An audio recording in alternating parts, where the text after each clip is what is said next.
Good afternoon. I'd like to welcome everyone to today's episode of Truth. And today's guest, we have a very special guest, Sam Livingston. He's actually the co-founder of Truth. And, Sam's former Marine, and he's had a long career. He actually was a lieutenant of the Cleveland Fire Academy, where he taught new cadets. And he was also a volunteer and part-time paramedic. And, he's gone on and accomplished many things. And, he's now into the Realty group, and he's growing his team with eXp Realty in Medina, Ohio. Welcome, Sam. How are you doing this afternoon? Hey, I'm great, man. How about yourself? I'm blessed. And, you got such an extensive career. I was trying to squeeze it all in there real quick.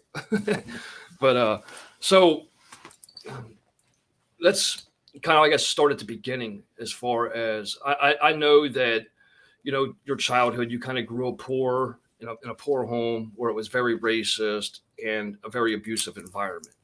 And that's actually huge to talk about in the progression of the successes you've tasted and, that in which you share with others in your mentorship and guidance leadership on other individuals too, on how to overcome certain adversities and things like that. And actually what kind of drove your passions into the careers and everything that you've selected.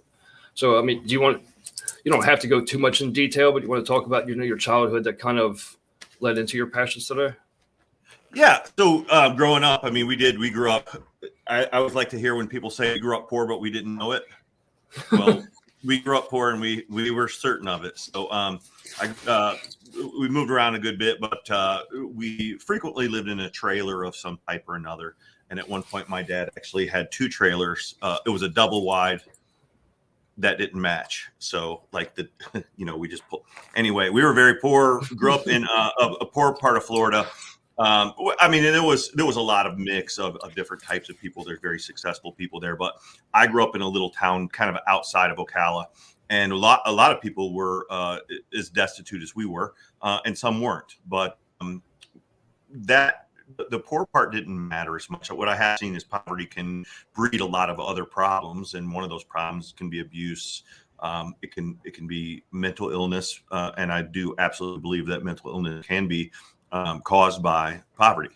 I think that's what I saw growing up. My parents were not good people. They did not do the right thing very often. They were very abusive. They were very racist. They had that victim mentality. It was always someone else. And growing up, for a while, I just thought that was normal. You're just in this lifestyle, and that's what you see, and that's what you're exposed to. The language, the physical abuse, the mental abuse, all of those things, it just becomes part of your life. And then when you get old enough to where you can go, wait a minute, this isn't normal, and I don't have to live like that. That kind of changes a little bit of everything if you're able to see it. Now, I say that I was lucky because I had so many experiences that were bad, but when I was very young, I decided I was going to be a U.S. Marine. I don't know why. That's what I decided. I don't know what the drive was. I didn't even know anything about the Marine Corps. There was a few things that kind of did drive it. One, my dad was in the Army, and I wanted to be better than him, so I always and still believe that the Marine Corps is better than the Army. And I hope that there's an Army guy out there that says I'm full of crap, because I think that you got to have that pride. But that was one of the things that I just always swallowed and said, I'm going to get out of this one day, and it's going to be because I'm going to join the Marine Corps. And that is absolutely the truth. That if it wasn't for the Marine Corps, at that very young age, I went to boot camp at 17 years old. I turned 18 in boot camp at the rifle range, which is it's not the fun place to turn 18 at. Nobody celebrates it quite like the Marine Corps. But, if it wasn't for that experience and going in the Marine Corps at such a young age, I venture to say I'd be in much worse condition than I am today. Awesome. And now with that being said, going into, I'm going to talk a little bit about the parenting side here in a second, but so going into the Marine Corps, like at 17, and like you just said, it's a very unique way, I guess, of becoming that man, or woman in instances, but it's how fast did the Marine Corps, since you always had that passion wanting to join, how fast did the Marine Corps become that family? I mean, how far in was it until you've seen that the comradeship and camaraderie was something that I guess has been the missing link in your life? I will say that it does happen pretty quick, and I certainly wouldn't say it happens at boot camp. It doesn't happen at Marine Combat Training, which follows boot camp. Doesn't happen at School of Infantry or any of those things to a large extent. It happens, but the purpose there is to kind of break you down and allow you to rebuild the Marine Corps way, the having their vision and their mentality. So, and remember, I was 17 when I went in. I had never visited a dentist before in my life. I'd only been to a doctor in my recollection one time, and that was because I had an emergency appendectomy. So any other doctor visits or anything were like the school. I remember getting shots, vaccinations, Mandatory ones. Mandatory ones. So I had to go to school. But outside of that, we did not have a family physician. I had never seen it. The first time I ever had my teeth cleaned was 17 years old at boot camp. So. Wow. You can imagine that immaturity level. My mom started me in school when I was very young. I was 4.5. I have a December birthday. So I started younger than average. And then for anybody who held their sons a year, which happens all the time, I held all 3 of my sons because I thought it would be better for them socially. So I graduated high school with most of the guys that I'd gone to high school with were at least a year older than me and sometimes 2 years older than me. So, a lot of times you think maybe that will jumpstart your maturity or you'll be more mature because you're around more mature. But for me, that wasn't true. So going into the Marine Corps, that part of it was lost on me until probably I got to my first duty station. And then pretty immediate after that, I was lucky enough to be able to join a reconnaissance unit. I went through the RIP and the screening and then the RIP, and then became very, very close friends with some Marines that I actually just saw right before COVID. We met up in Galveston for a reunion, and so that kind of camaraderie, irreplaceable. And it happens anytime. And I always say that anytime there's adversity, and what's a Marine? Always a Marine. That absolutely. That's it. The funny thing is, I always say misery loves company in a lot different context than what we learn it. Misery loves company for a lot of people means someone's trying to drag you down. And I never looked at it that way. I said, misery loves company because if I'm in the company of other people who are going through the same misery as me and we can find some kind of camaraderie in it, then we can get through it. And I always looked for that, like who else is suffering with me and what's their motivation? How are they getting, what can I do to help them, help myself, and so that's what builds camaraderie. And speaking of the adversity, I know at the beginning of this broadcast you were saying about how you always wanted to be a Marine. You don't know why or anything else like that, but you wanted to be better than your dad. And I also remember you stating, I don't know, it was some time ago, you stated about how when your father dropped you off at the bus station that he'd see you in a couple weeks. Was it the proving him wrong that kind of drove you more, or was it more along the sense of you trying to stick to yourself and proving to yourself, or was it a combination of both? Initially it was all about the rebellion, and I think I have 3 sons. I have a 19, a 17, and a 14-year-old sons. So I understand the rebellion. And so for me, the fire in my belly was all rebellion. I was going to show him, I was going to my dad was it wasn't that he was tough on us. It wasn't that he was mean, and he was not a good person. And he would, he called me a panty waist. He called me a pussy, and not for any specific thing that I had done, but I was very small. I graduated high school, 17 years old, 6 feet tall, 131 pounds. Wow. So, he was dropping me off at the bus station late at night. We took a bus from Ocala, Florida to a train. I forgot, I think in Tampa Jacksonville. And then the train from Jacksonville to Beaufort, South Carolina, and then another bus in. And the last thing that he told me was, I'll see you in 2 weeks. So at that point, it was all rebellion. I was just going to show him. And I like that because sometimes you need that. Like, how many people have succeeded And you can talk to a lot of very successful people, and they succeeded in spite of other people. And I don't think that's the way to live your whole life, but certainly it's a great way to jumpstart something and say, you know what, I have a fire to show you wrong. At some point that has to transition, because I don't think that will sustain anything. So what ended up happening is that sustained me long enough to understand the camaraderie and understand the what I was trying to do. And I fell in love with the Marine Corps at boot camp. You know, one of the things that I believe sets the Marine Corps apart from all the other services is the amount of history you learn about the Marine Corps. And I've challenged other guys. I have some great friends in all services, and I've challenged them to name some of the people. Like, there's Marines, no Marine I would question if anyone told me they were a Marine and couldn't sing the Marines hymn. And that's not true of any other service that I'm aware of at the same level or percentage. And certainly there's guys that are absolutely in love with their service. But I think Marine Corps does do it. The attraction is a much smaller circle. People join the Marine Corps when I went to my recruiter, I was 17. Actually, I was 16, and I had to come back when I was 17 and get parental consent and graduate high school. And they said, well, what job do you want to do? And I was like, what do you mean? They said, well, what do you want to do in the Marine Corps? I said, I want to be a Marine. And that's probably a recruiter's greatest, because they're like, oh, good, I can stick this idiot in that slot that I can't fill. Luckily, it all worked out for me, but I didn't even know that there were all these different job opportunities in the Marine Corps. I just wanted to go in the Marine Corps.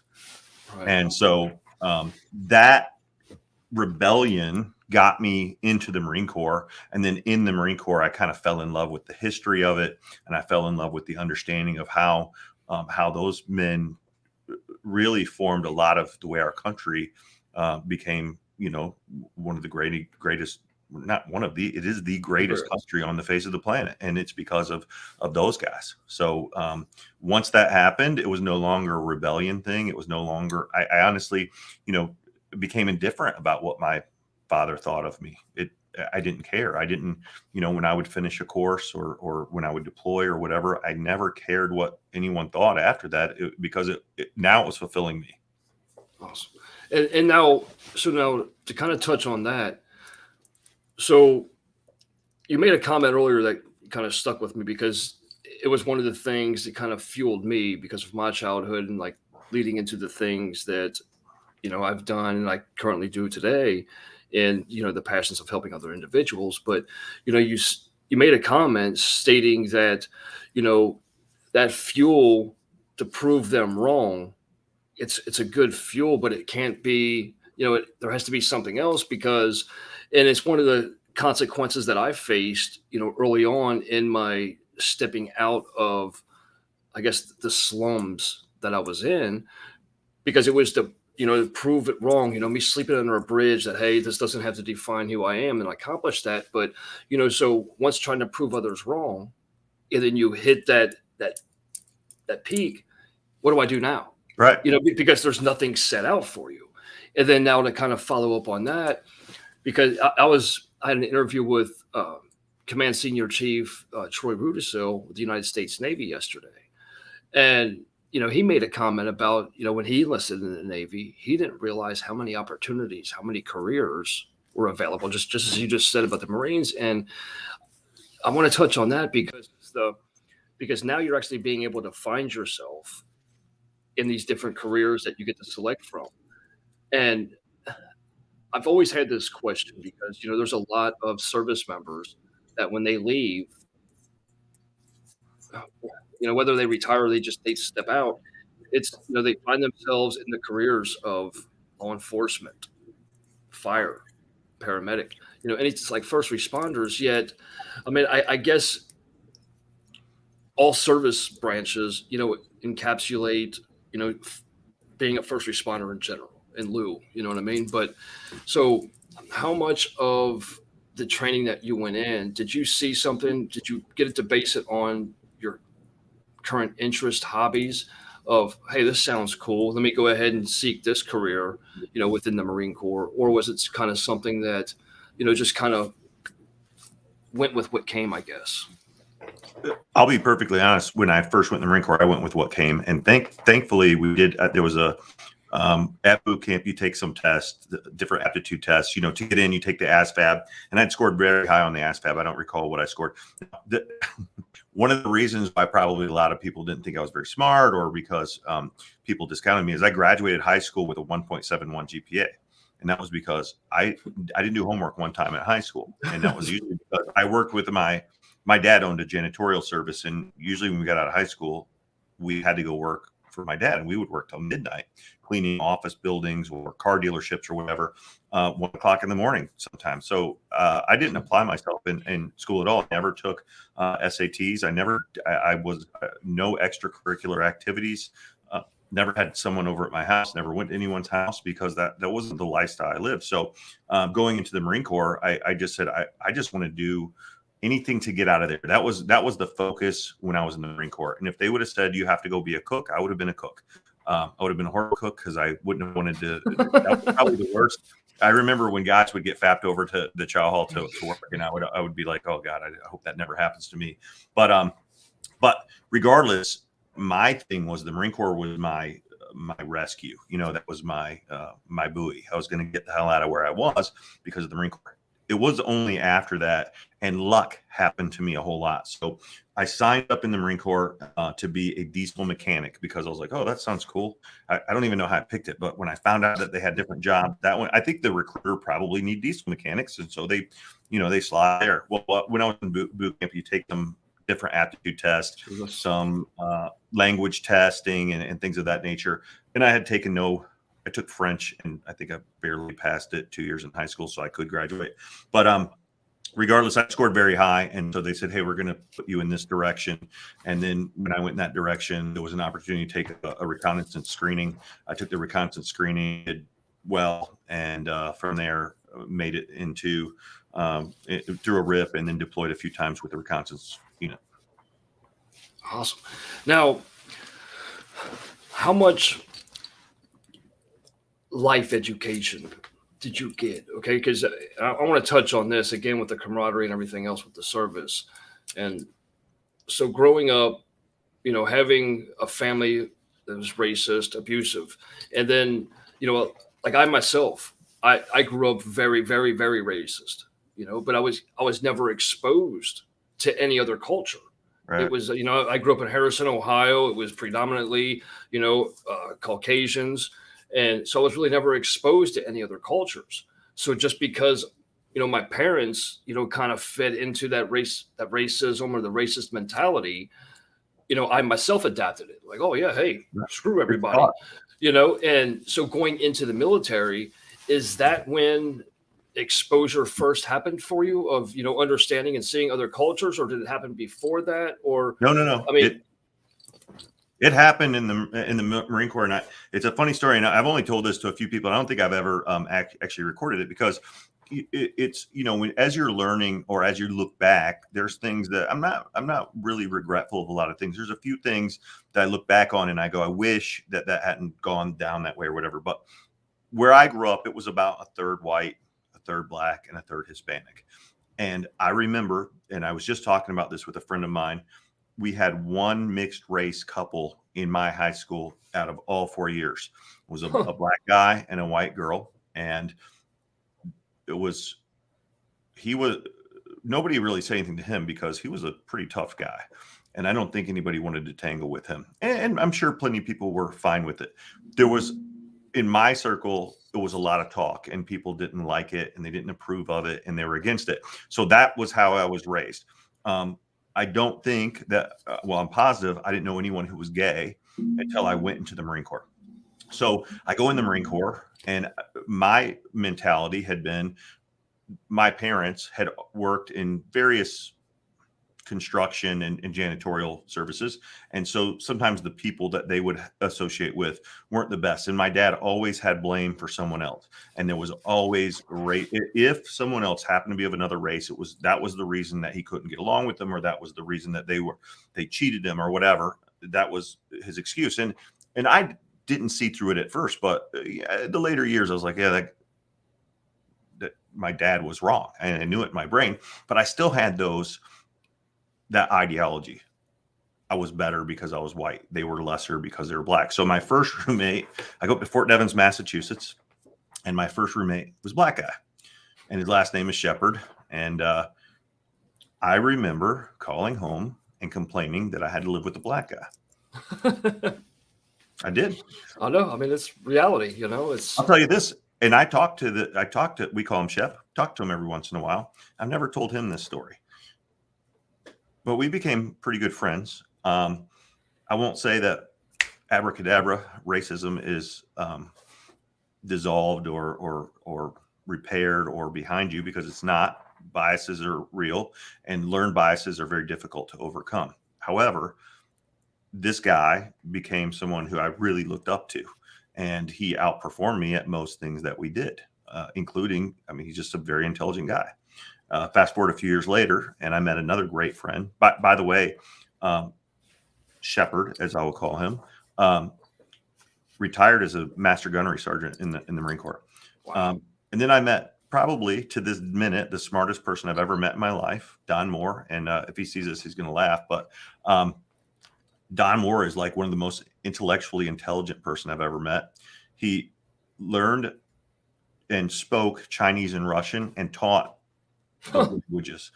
Some artists like more difficult language, especially in the military arena, to learn and understand. And the guy is just brilliant, unless he drank beer, and then he was an idiot and he kicked my ass twice, and he was horrible to be around when he drank, and just a mean bastard. But I love him to death. And looking back now, I go, I judge those people because of their race at that age, and at my understanding of who I was and what the world was. And it takes a long time for you to be able to look and say, you know what, the world isn't what you are taught it is, it's what you learn it is. And being around those guys was, and I could name 50 people, but those two people really stood out to me. And I think probably because when we started, I looked down upon them I felt that I had that ability to look at them as lesser. And when it's all said and done, either one of those guys have, like, they have very amazing lives. They're very amazing people. And it took a minute for me to learn that they were who they were without anything to do with me or their race or my race or any of those things. So that was probably the greatest gift that the military gave to me. Awesome. And that is huge, because it's, people like to play around with the idea that, racism was dissolved as soon as freedom was granted. And, they're idiots. I mean, flat out. I mean, if people really want to say that with a straight face, and it's ignorance to the magnitude, because it is one of those things to where, because of it being a learned behavior, it really is a learned behavior, and just you grow up in an English speaking home, you're going to speak English. Spanish speaking, you're going to speak Spanish. A racist home, you are going to grow up and establish that learned behavior of being a racist, of, putting yourself on a scale of anything else. And it goes the same on the other side for the other cultures, to where it's they always look down on us. That's a learned behavior. So, everybody's always scratching their heads, especially in like today's society, about why things are, go array and we have so many riots and one side doesn't understand the others, because, the vast majority of us have not really taken the time to understand the real history of each other. Right. And it's a shame. And it's when you finally are exposed to the other cultures and you start realizing that, shit, half these people are better than I am, or you thought I was, and it's not. I like that you just said it that way, because that's a sobering thing to think. And today, I will tell you, I don't think there's very many people that are better than me. I certainly don't think I'm better than very many people, though. And I like to look at it like that, because we all have different attributes and different beliefs and understanding. But I will say that when you first can look at someone and be like, I'm judging someone that's actually better than me, it snaps you to attention, or it should. And I appreciate that you said it that way, because I think when you have that awakening, you can go one of two ways. One way is you can appreciate that and you can learn from it. The other is you can fight it and you can become more steadfast. And this is what I see with people who are deeply entrenched in race, whatever ism that you want, whatever hate that they have. I think that those people deep down in their hearts know the truth, and they fight so much it creates hate in themselves. That is it. I'm glad you said it like that, because what is the one emotion that human beings in general do not like to feel? It's being wrong. Oh, right? Yeah. So then our whole lives growing up with a mentality or that learned behavior, and then all of a sudden it's like you see something that proves it wrong. It's like, well, no, I'm wrong. What? It can't be. I've been held to this belief, this, firmly, or whatever the case may be. And I think that plays a large role on it. I mean, just like you said, they don't really want to face that truth. It's like, well, that can't be. It can't be. They're still trying to prove themselves right, because nobody likes to be wrong, but right. It's that pain that helps us grow sometimes, so. Oh, I hate being wrong. Jeez. Maturity teaches us that we can be wrong, and you don't have to be bad because you're wrong. And I think that's the other thing is I want to be right once I'm right. And sometimes you have to be wrong a little bit and wallow in it. And I tell my kids all the time, every bad thing that ever happened to me, and this is really the way I try to look at it, every bad thing that ever happened to me, I drove myself there. Every time I put myself in a situation with choices where I didn't have to go there when something truly bad happened to me. So when you are owning it a little bit better, it's easier to grow from it. Awesome. And then now with that being said, now leading into, okay, so now, and I'm carrying this topic and I'm trying to structure this because, I'm always looking at the mental health side of everything. So, you worked on that when you first went into the Marines. Now let's fast forward to when you were, kind of deployed. I mean, I know we're skipping a lot of things in between, sure, but now being, deployed and you're over in Afghanistan or Iraq, and now you see a whole different culture. Yeah. I mean, how much shock did that play on you? I mean, overall in general, and I'm just trying to piece this all together from beginning growing up in a racist home, okay, to where you're finally being exposed to other cultures and the good in other cultures. And then now also going over and seeing a whole different culture that 98% of Americans aren't even exposed to. Right. I mean, that's a throwing out their number. It's not accurate. No, but it's, and it isn't even just the culture though. I mean, culture isn't just ethnicity. Culture is environment. And trust me when I say this to any viewers out there, that overseas is a whole different culture, especially in Iraq, Afghanistan, and that plays a whole mental screw, if you will. Yeah. And so how much more shock did that do, or did that play into that growth that you have developed through the course of your life to become, the man that you are today? Well, going into Iraq, I don't think I was too shocked in Iraq, simply because we'd been exposed at that point to so much media. I went to Iraq in December 2004. And so we'd had, a little bit of time on TV. And I also had been in the Middle East as a Marine on a couple deployments where we were, I'd gone to Yemen, I'd been to Oman, and as we used to call it, Qatar, but now for some reason it's Qatar. I'd actually walked streets there back in the 90s, and I'd been to Kuwait, and I'd been to Dubai, and I'd been to Jebel Ali, and I'd been to these places. So I had a small understanding of some of the cultural pieces. And I also had a small understanding of that harsh environment. And it is brutal. So that wasn't overly surprising to me. And the other thing that I think I did very well because of was when we went to Iraq, I was a lot more experienced than most people in our entire battalion. So I had like this sense of, responsibility. beyond the responsibilities that the military places on you, I felt responsible. We had very young guys over there with us, and we were doing a very ugly mission. We did roadside clearance for a year, where we drove up and down the roads at 8 to 12 miles an hour, physically looking for roadside bombs.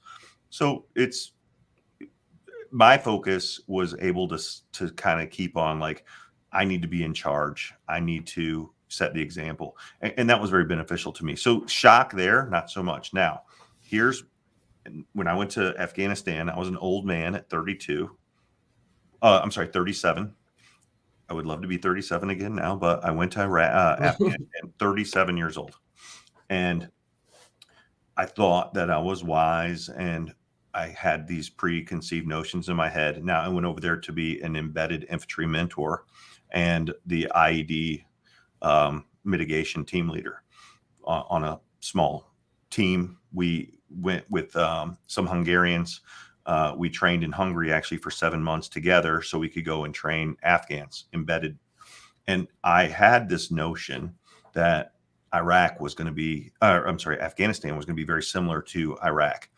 And from the minute I got there, I realized I was wrong. And every moment after that taught me how much more wrong I was.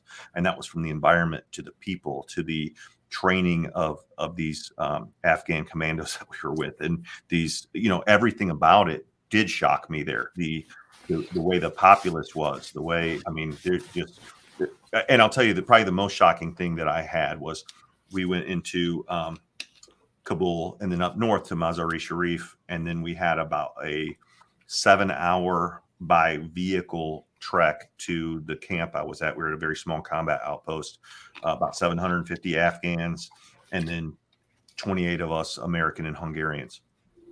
So we went by in this truck, and it was really hot, and you couldn't see anything except for out of the gun ports.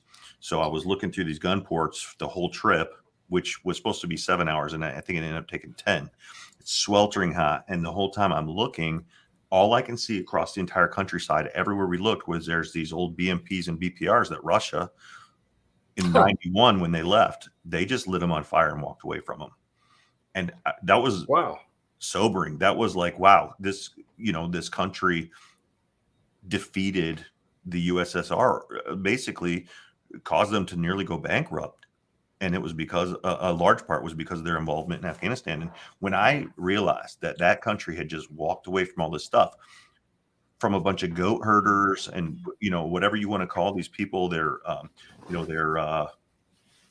not sophisticated. They don't have the weaponry, blah, blah, blah, blah, blah. And you realize that they walked Russia right back out of their country. That woke me up. That was shocking. It is. And another thing too, that, a lot of individuals don't realize this, again, because, we in the civilian sector in the United States, we only really know what the media chooses to provide to us. And a lot of individuals don't know that the Kringle Valley has never been defeated by any country ever. They've won every battle. From, USSR. Yes, sir. Everybody, and that's why I love history, because history is sobering. As I love that term that you use, because it really kind of will just set you there. And one of the things that brought it to light to me to kind of fulfill that part of history for me was Sebastian Junger.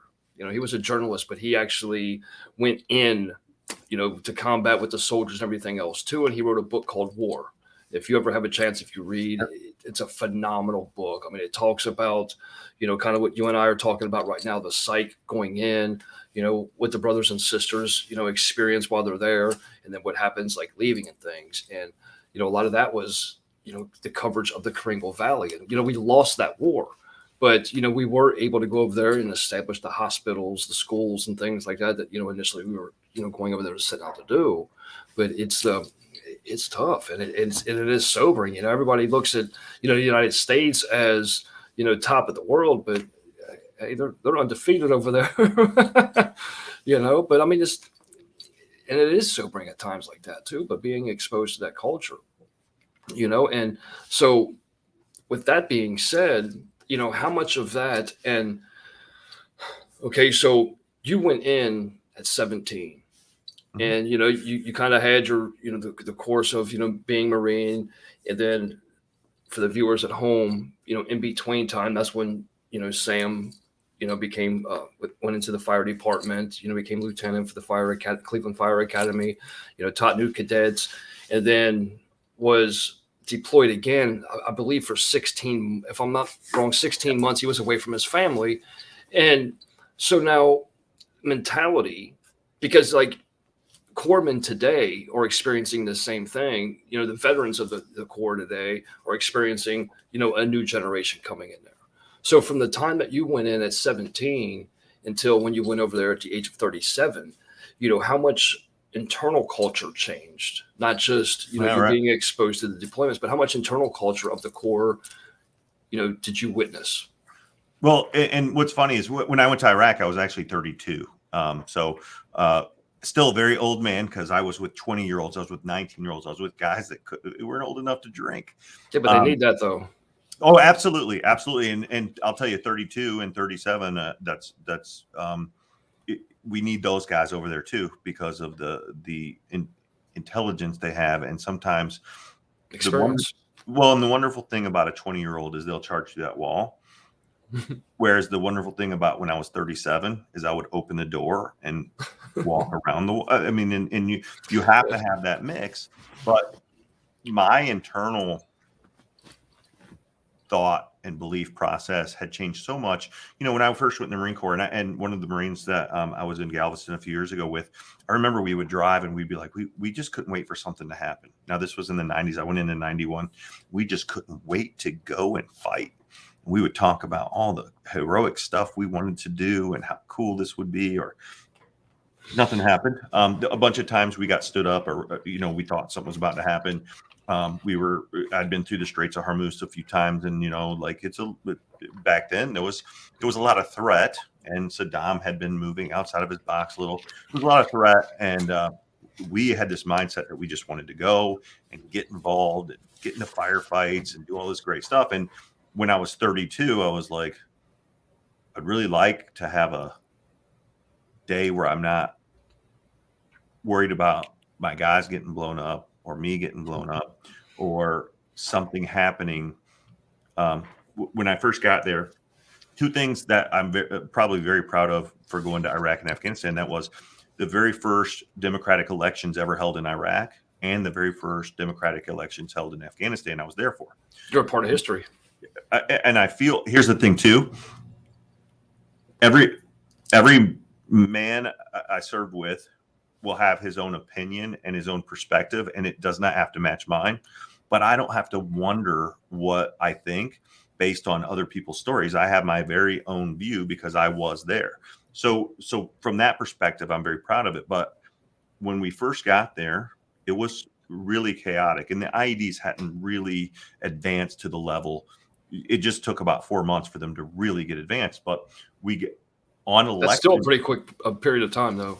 Well, and Syria was involved, and Iran was involved, and we knew a lot of that sophistication and weaponry was coming from those places. But when we were patrolling, the Iraqi National Guard was, we were standing them up. We were trying to get them to fight for themselves. And on election night, it was a chaotic day, and I was right outside of Baghdad. And so we got fired upon by Iraqis, that was not an infrequent opportunity for us. And I returned. We were basically in a firefight with the good guys. And that's when I realized how serious it was, because boy, they had to have this huge investigation, and people had to come and see who fired first and what had happened and why it happened that way. Now, they were at a polling place that had been attacked multiple times that day, and so they were very skittish. Now here comes our unit, very new unit too, by the way. This tactic was not seen before us, really. We had 5 vehicles, 2 of which were up armored Humvees in the front, 2 in the back, and then a big Buffalo in the middle. In the middle of the night, all vehicles had 5 spotlights on it, so we lit up like a Christmas tree, and we did 8 to 12 miles an hour, physically looking at the road, looking for bombs. So these guys see that, and we're way up on this elevated bridge. And so what happens is they think they're about to get attacked, and they fired upon us. So that taught me a lot of things. And that was, the enemy wasn't always Yeah. the enemy. You had no idea what to expect from other countries. And the other And it's thing, amazing how much rules of engagement, I mean, because that plays a big, mental screw on you too. When rules of engagement, especially when it comes to friendly fire, rules of engagement, and then if you have those, within our battalion that aren't really familiar with rules of engagement upon friendly fire, it can really throw things away. So that's where, having the knowledgeable veterans like yourself, being in there to be able to control that situation and taking a bad situation to make it right. It's, and a lot of people, they discard those very realities, because rules of engagement, when friendly fire is involved, it's very fine print, and it's, well, it's, here's what I'll tell you though.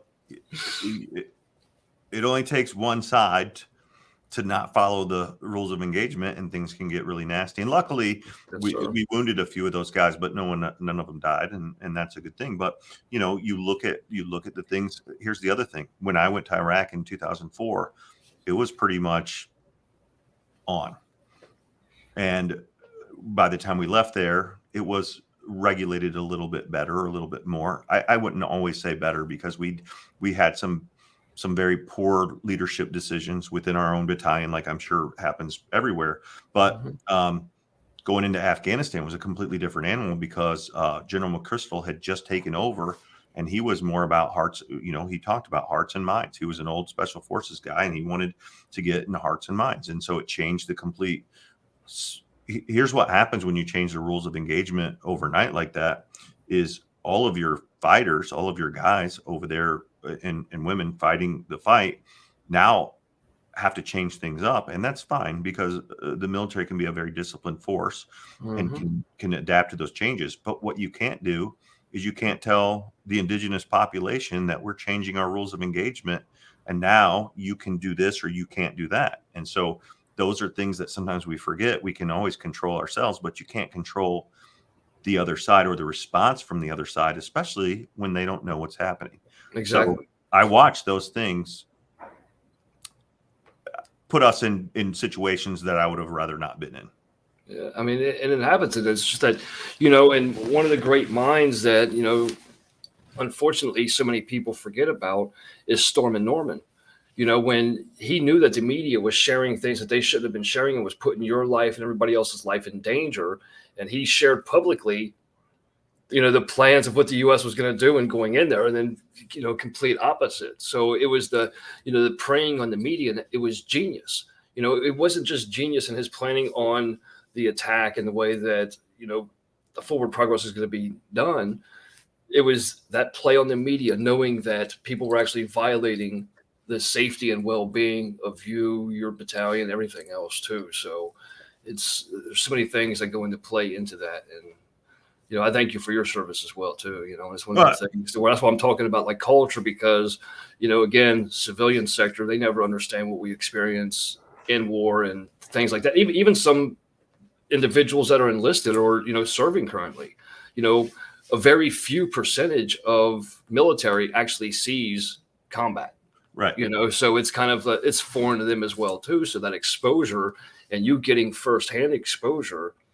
And I love your story, because, the progression from childhood and then into that extreme over there and everything else too. And it's probably why, you have so much to give, being a mentor, being a leader, providing the life and business coaching, and it's amazing, Well, and I attribute a lot to just the people around me, and I've always just found myself very lucky.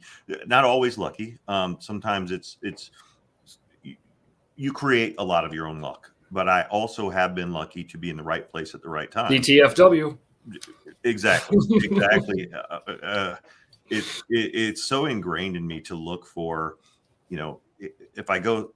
This is why I always go everywhere so early, and it drives some people crazy. It's nothing for me to get somewhere 30 minutes early, but I like to be able to evaluate what's around me and then see, who do I want to sit around? Who do I want to be around? Who do I want in my presence? Because I know it makes me a better person. And like my business coach is Hank Avink. If anybody knows him, he talks about these things. And even today, as a almost 48-year-old, I listen to him and I listen to the things and how they apply to my life, and I laugh and I'm like, man, why didn't someone tell me that when I was 24? You know, but I know why, because they probably did, and I just didn't listen. I didn't have the maturity to listen back then. So with what you gained in the military, so if I'm not mistaken, it was 6 years or so that you served in the Marines before coming home to where you were looking for a job. I think you said you were in Southern California, and Yep. I guess Southern Cal was expensive. You moved to Oregon, and then you got the job at the Mistake by the Lake or whatever, and then kind of led into Cleveland Fire. Right. And I believe there was 4,400 applicants. You ranked 4th, and that in itself is impressive. When you and that has to kind of still have a constant hand patting you on the back for yourself, which you deserve it. Especially when understanding the beginnings, as far as having that 1.71 grade point average in high school, because not doing the homework, but it was, and because I was kind of the same way. It was just that I couldn't do the work, but the only way I even passed was because of the testing. I knew this, but I just didn't do the work. But it was the, so, and then ranking 4th. And a lot of it has to do with other skills outside of just educational knowledge. But I mean, that's impressive. So then going into the fire, again, culture, how much was culture the same, or how much change did you experience from, and again, this is prior to Sam's deployment over to Iraq, Afghanistan, and everything as well, too. This is where he took the break. He served, the Marine Corps for 6 years and then into the fire. So you want to fill us in on that?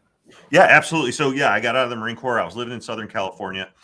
Actually, I lived in Newport Beach because I lived with my girlfriend at the time who could afford it.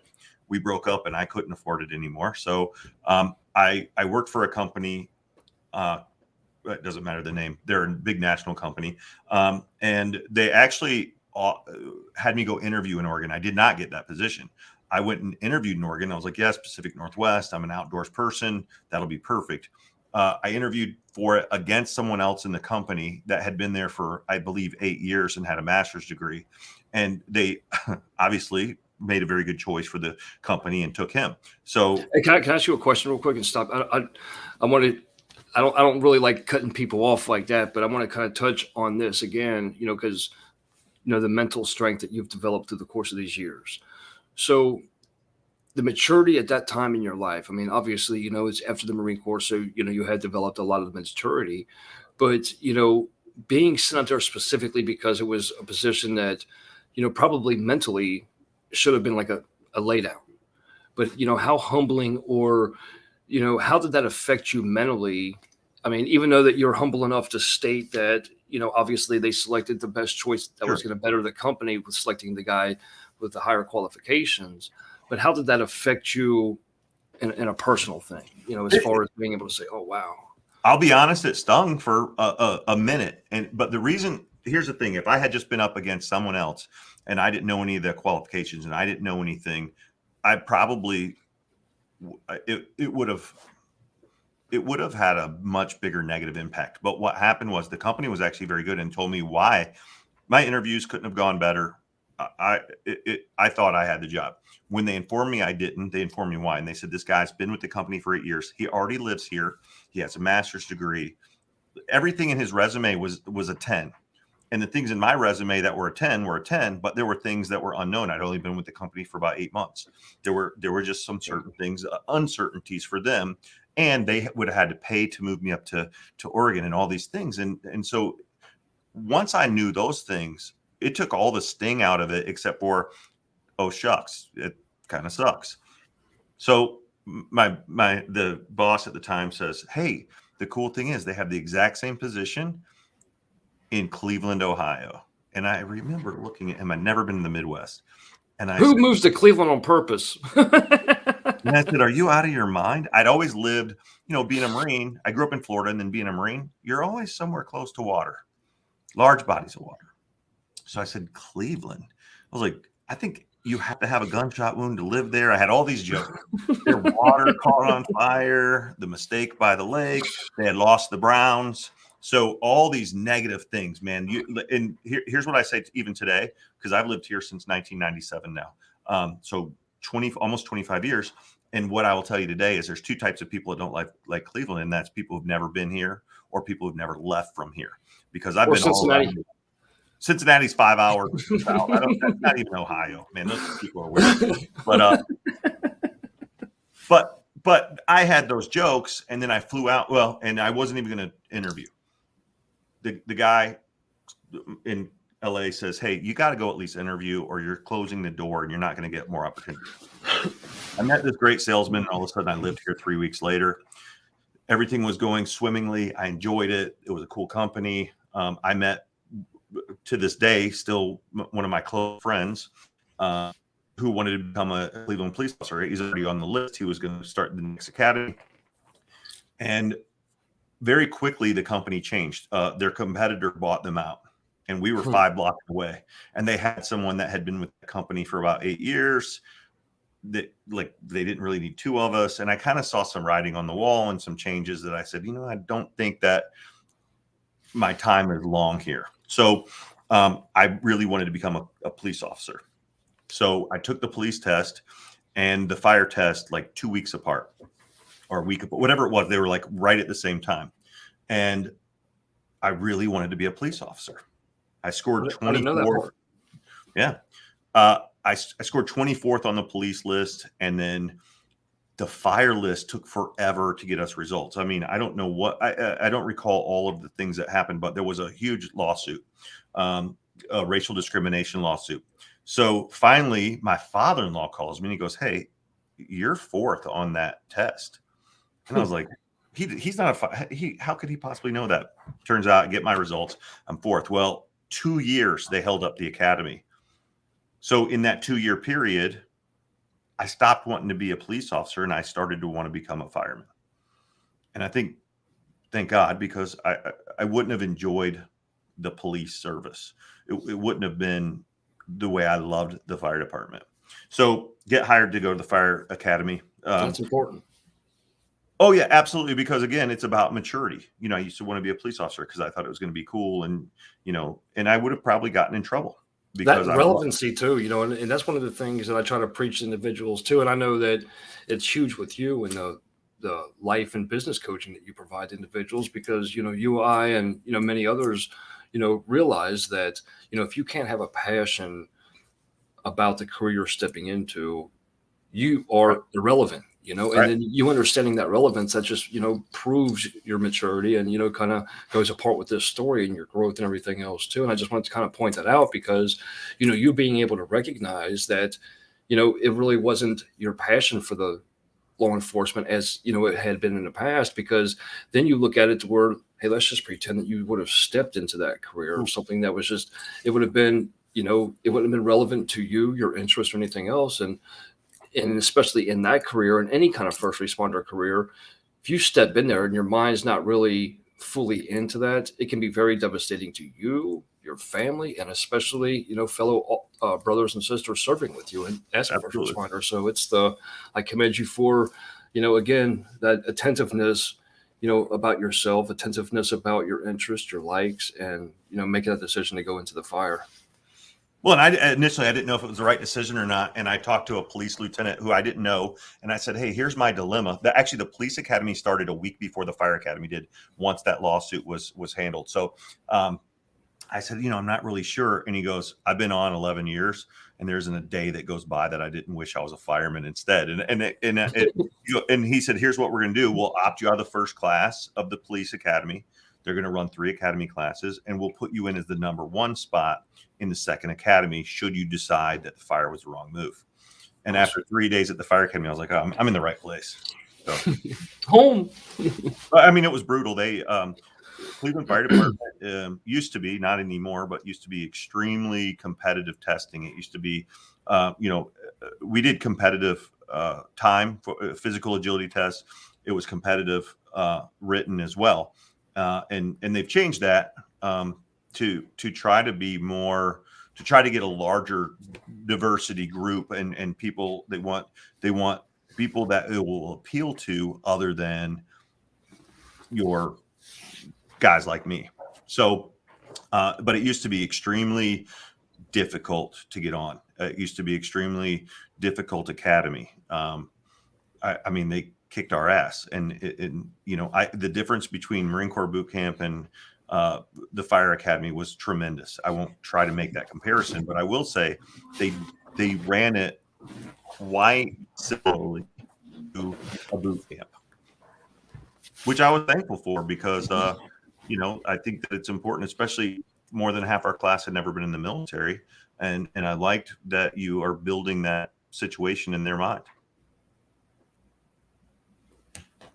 And then, so during your time in, were there any calls that you responded to that weighed heavy on you, or so? I mean, I'm just trying to think of the right way to ask this question as far as, again, kind of like with military, not all military actually sees combat, just like not all firefighters are actually exposed to those critical incidents.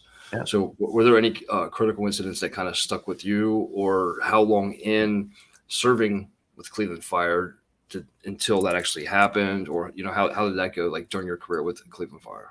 So Cleveland is a funny, unique location. And I will say this, I am lucky in the sense that I never allowed, or I don't know, I shouldn't say allow, because there are people that they don't have a choice. They suffer from PTSD. They suffer from things that affect them differently than me. And I it's not a choice per se, but they never affected me in that regard.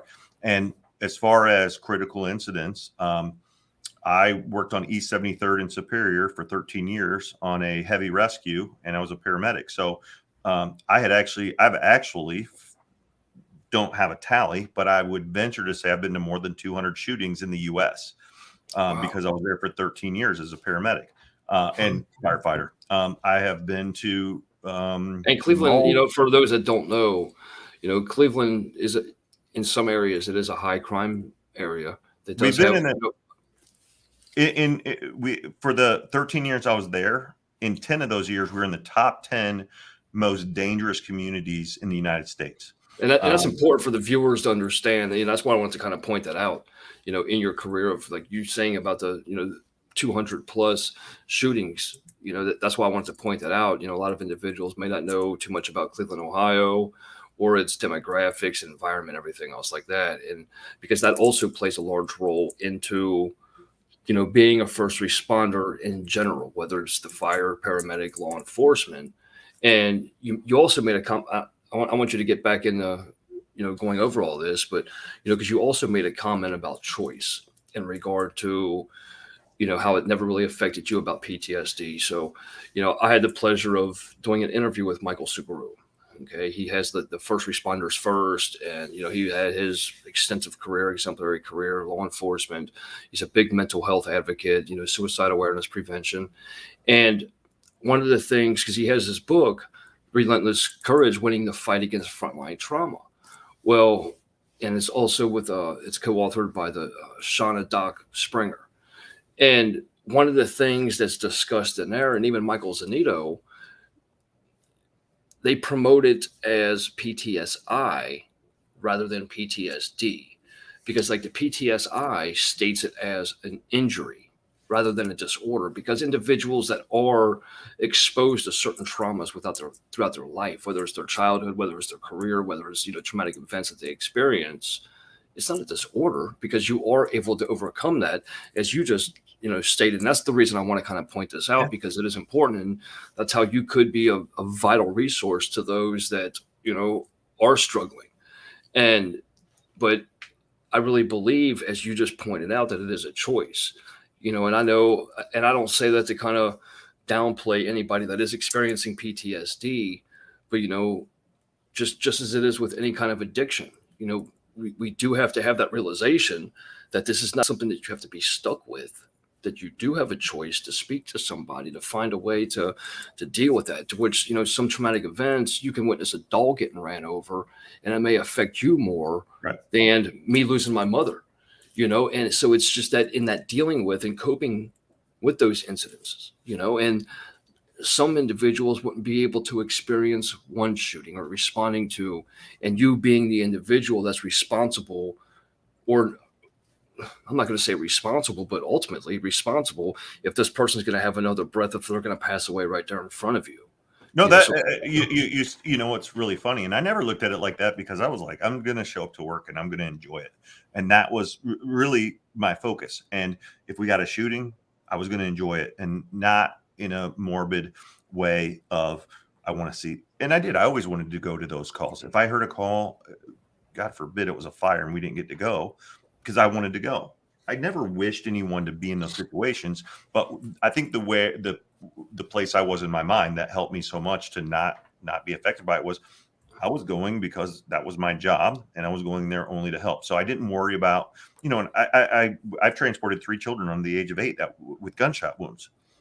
wow. That it never haunted me per se, but it certainly pissed me off, and it certainly was like, how in the world can these children get shot?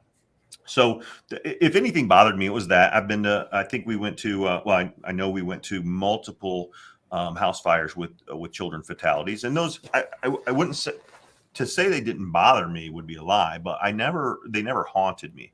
It bothered me because you just think how sad, especially if you start to dig into the dynamics of why it happened or how it happened. One was an arson fire. Actually, we had an arson fire that killed 4 children, and we pulled all 4 kids out, and they were alive when we pulled them out, and they ended up dying. And you go, like, it didn't bother me that we couldn't save them, because I know that we did I saw what happened that night, and I saw who did what, and it was relatively impressive. At the same time, there's no way that anyone on earth could have saved those children from our perspective. So that's why, like, if we had done something wrong, I think I would feel a lot differently about it.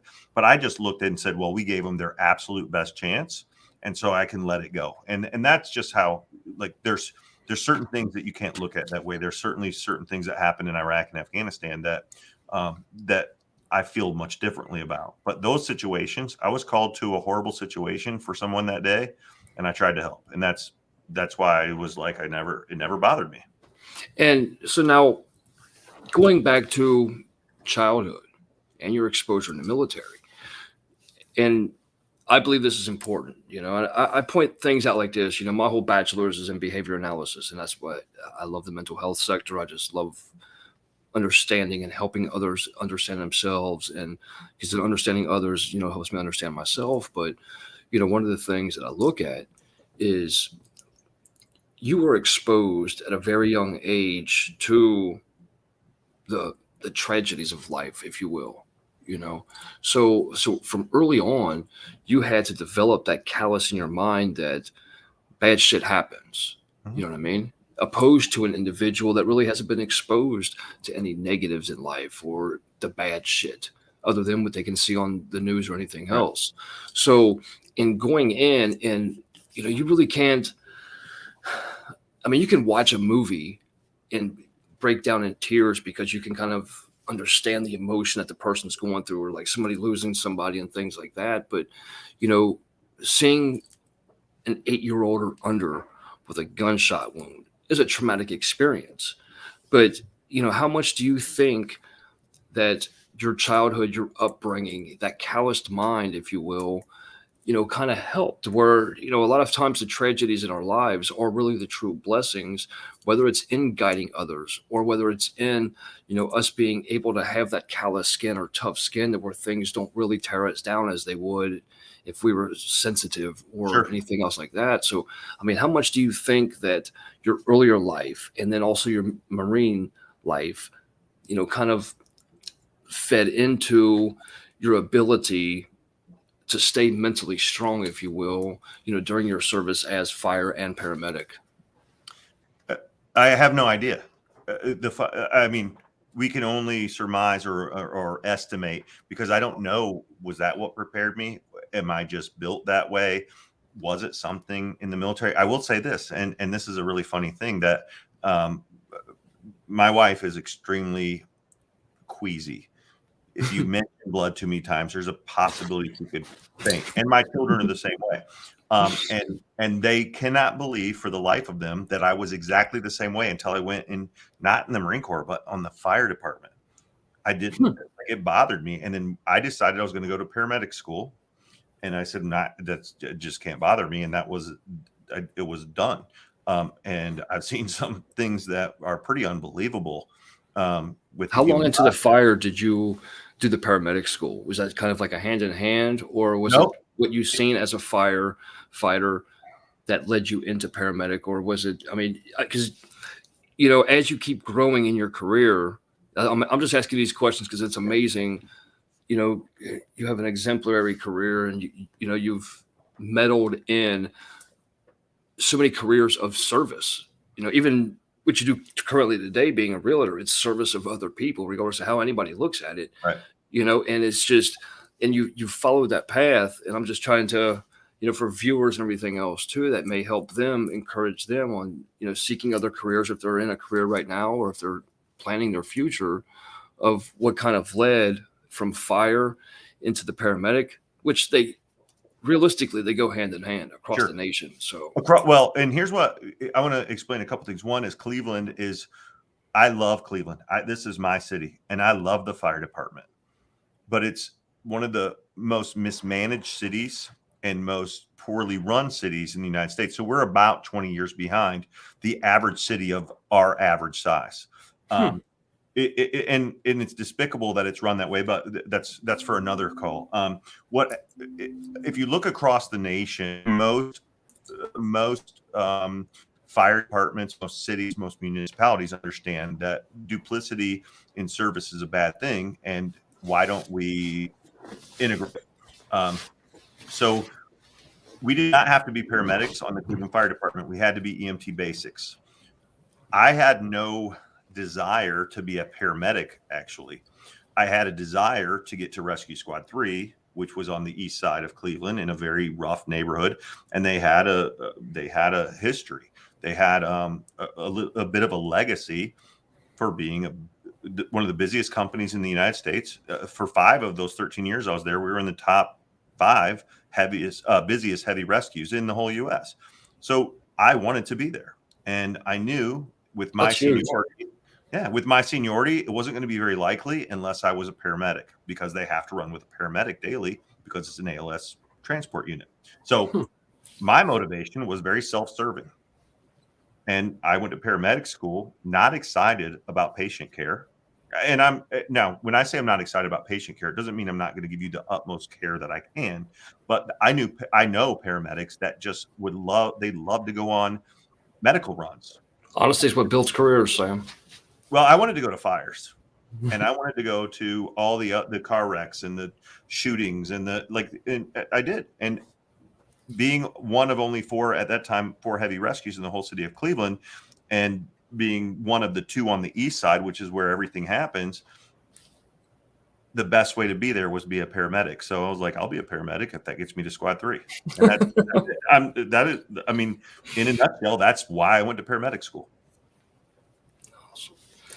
So now, once being in paramedic school, so was the schooling and everything at Cleveland Clinic, or did you complete schooling and then wind up because you volunteered at the Cleveland Clinic, correct? Or was it was it volunteer, or was it part-time? No, it's just part-time. I was just working in the emergency room part-time to make ends meet. Cleveland Fire also is one of the notoriously cheapest paid departments in the whole U.S. If I could make the money, well, there's a lot of reasons that firemen, especially in these bigger cities, have other jobs. It's because they have to, and I had to. It's insane. I mean, you got to figure, like, even today, if I'm not mistaken, I might be a little wrong, but I'm not too wrong. The median pay for a firefighter nationwide today is $17.75 is the average. That is sickening to think of the sacrifices you and every other firefighter on this planet expose themselves to, and placing themselves, endangering themselves for the betterment and safety and rescue of civilian sector. It's disgusting the pay is. And I'll touch on that real quick too. Only because, and listen, I know that there's plenty of men and women out there in the fire service that do it for those amazing reasons. And I'm not one of those. I remember in the interview process, you have to talk to a psychologist, and they do a psych eval. And I remember in the psych eval, I actually failed the first psych eval because the guy was 40 minutes late. And this is notorious. This guy is nuts. Like, he's the psychologist for the city of Cleveland. And there's two, and he's the nutso guy. And he was almost 40 minutes late. Now, imagine I'm trying to get on the Cleveland Fire Department, which is in 1998 when I took the test, very difficult to do. He's almost 40 minutes late with no one in his office. Like, it was just, and it was open, and there was like 8 rooms in there, and I'm going in the rooms, and I'm like, what is going on? And so it's a little hyper. And so he goes, why do you want to be a Cleveland firefighter? And I said, I just think it would be a very cool job. I said, it's got to be different every day. And, like burning buildings, and it's cool. I mean, I was 26 or something. I don't know. Well, I wasn't even 20. See, I would have been 25 years old. Of course, I was saying it was cool. I want to be a cool guy. Fire. And yeah, exactly. And he's like, so you don't care about the people? And I was like, what people? The people we got to go to? Yeah, of course I care, but like, I don't get to control that. Like, that, I have no control over that. And I like, so then I had to go to see the other psychologist rather, in Lakewood, Ohio. And I sat down with her, and now I'm terrified. This is like a month and a half later. I've been waiting, like, you're getting your second eval, and I'm like, oh my God, these people think I'm nuts. And I don't think I'm nuts. Of course, nobody's nuts thinks they're nuts. But so I sit down, and and she's like, are you okay? I said, listen, I'm going to be straight up with you. I'm freaking out because this is what I want to do. Like, I want to be a fireman. And she's like, well, we had a long conversation. I told her what happened with the other guy being 40 minutes late. And I said, and to be perfectly honest, I was in a little bit of a tizzy. Like, who the fuck does that? And she kind of laughed, and she says, asked me a couple more questions. It was very, very minor. And she writes down something, and she said, okay, we're good. And I said, well, can you tell me, like, how I did? Am I crazy, or you're going to say I'm crazy? And she goes, I'm really not allowed to divulge exactly what I'm going to write here, which puts your heart in your throat. But she goes, I don't see any reason why you shouldn't be a Cleveland firefighter. So, but that was like, going back to where we started with that was, you're like, when people thank me for my service, sometimes it's difficult. And I'm sure you have this too. I appreciate it because I know what Vietnam veterans had to go through when they came back. They didn't get thanked for their service, and they got spit on and everything else. Exactly. So I'm thankful for that. But sometimes I don't know what to say, because if people knew what the military did for me as opposed to what I did in the military, like, it's imbalanced. I got so much more out of the military than they could have ever gotten out of me, that I go, and trust me, I love it when people say thank you, but I also don't want to be, and I have seen those guys that are kind of like that. Oh, look, usually it's those guys that didn't do too much. But regardless, it was one of those things where I still struggle. I say thank you. I always say thank you. And then I usually try to have a conversation and be like, how good the military was for me, or how good it was to me, or how much it created a good life for me, because I want people to understand that it gave to me. So. And that's important. And I'm glad you were humble enough to say that, because that is the truth, though, and it's the same. And again, it's the decisions that we make of why. The why is always going to be, what leads us to the answer of anything in our lives. Whether we choose, our significant other, whether we choose our careers, whether we decide to go jump out in traffic, the why is the answer. A lot of people don't realize that. And it's the, why I enlisted in the Marines was because of camaraderie. I didn't have a family. I needed that sense of belonging. And the same sense too of like why you want to be a firefighter. Hey, at least you want to be there, and you wanted to, implant yourself into that career and be a part of that. It's vital in those answers, and, so many people fall short of that. But again, that whole progressions of the why, it's I understood that I was broken, and I stepped in, and just like, what you said, you wanted to prove people wrong, and you wanted that sense of belonging, even though you wanted to be a Marine long before I'm not gonna say long before, or may have been long before, you actually Well, since joined. I could remember, that's not a lie. I mean, I remember being 5 and telling my dad I was going to be a Marine. I think it was because I was being an ass, because I knew it was different than the Army. But for real, I remember one time I saw for something in a magazine. Remember when you'd open a magazine and those recruit, and they sent me a iron-on patch because I was like 13 years old, and I was frequently taught, like, reaching out to the recruiter back then. How can I, like, is there any? And they're like, go away, kid. You're not, not of age. 12. Now, Get away. of course, when you go into the recruiter's office and they're like trying to give you their pitch, and you're like, shh, where's the pen? I'll just sign. I think that changed their minds about, your attitude. But it's, when I look at the whole full circle of it, I always looked at it like, I can't believe these guys are going to allow me to be with them. And I think that also set me up for some big successes, because I was always looking at, like, I get to do this, or and the other thing is, there's always like a little bit of I always tried to find where there was a little bit of a roadblock to get into something different, to do a little bit more, to be a little bit more, I don't want to say elite, because, like, that sounds very pompous, but I didn't want to be the average. I wanted to go a little bit more, do a little bit harder. And so with that mindset, I always felt like I was in the right place and I was getting more. And that goes back to, and I won't try to play the martyr card. I'm, what's the word? I'm for me.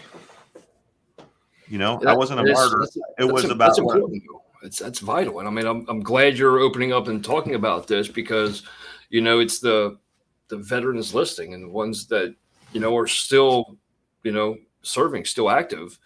They need to hear this, because it's going to be that answer as far as where they see themselves, whether they, the ones that are active and they want to, further their career, because and again, your gratefulness because it was like your parents, really, and going in, willing to be a sponge to, be able to receive the knowledge, the guidance that, the Marine Corps and every other corps, presents to you.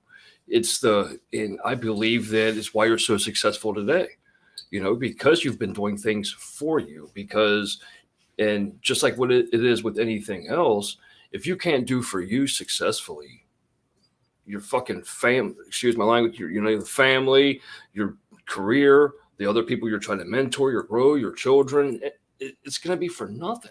And you have to be selfish and confident. There's nothing wrong with that. So many people get, a bad rap that, oh my God, you're arrogant, conceited, and, you have to be, because if you can't be selfish and want things better for yourself, there's no way on this planet you're going to be the best that you can be for country, for family, for business, for kids, or anything else.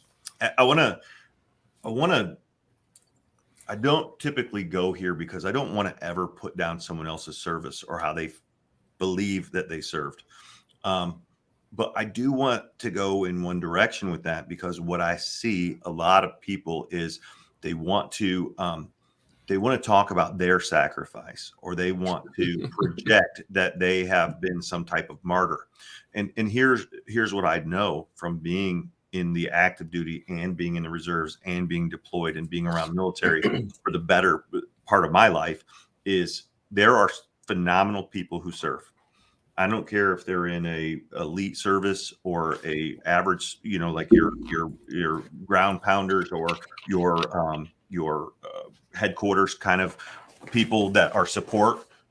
Phenomenal people. And I know a lot of phenomenal people. What I cannot stand is when someone comes and talks about that they've sacrificed or given up so for other people, because the reality is this. I went in the military because I didn't have a lot of choices. I graduated high school with a 1.71. I was in a town of deadbeats that I was not, I shouldn't say it like that. The whole town wasn't deadbeats. My circle were deadbeats. I was going nowhere, and I was going to get there very, very fast. I had nothing that was promising on my horizon. I didn't have money to go to school, and no one was going to help me get any money to go to school with a 1.71 GPA. So people, this is kind of going back to when people thank me for my service and I have a difficult time kind of responding sometimes, it's because I think back at all of the reasons I was in. And then when I re-enlisted, I never once held up my hand to re-enlist and say, I'm doing this for the people. I was doing this for what I got out of it. And I re-enlisted in Iraq and got a nice large bonus that was completely tax-free.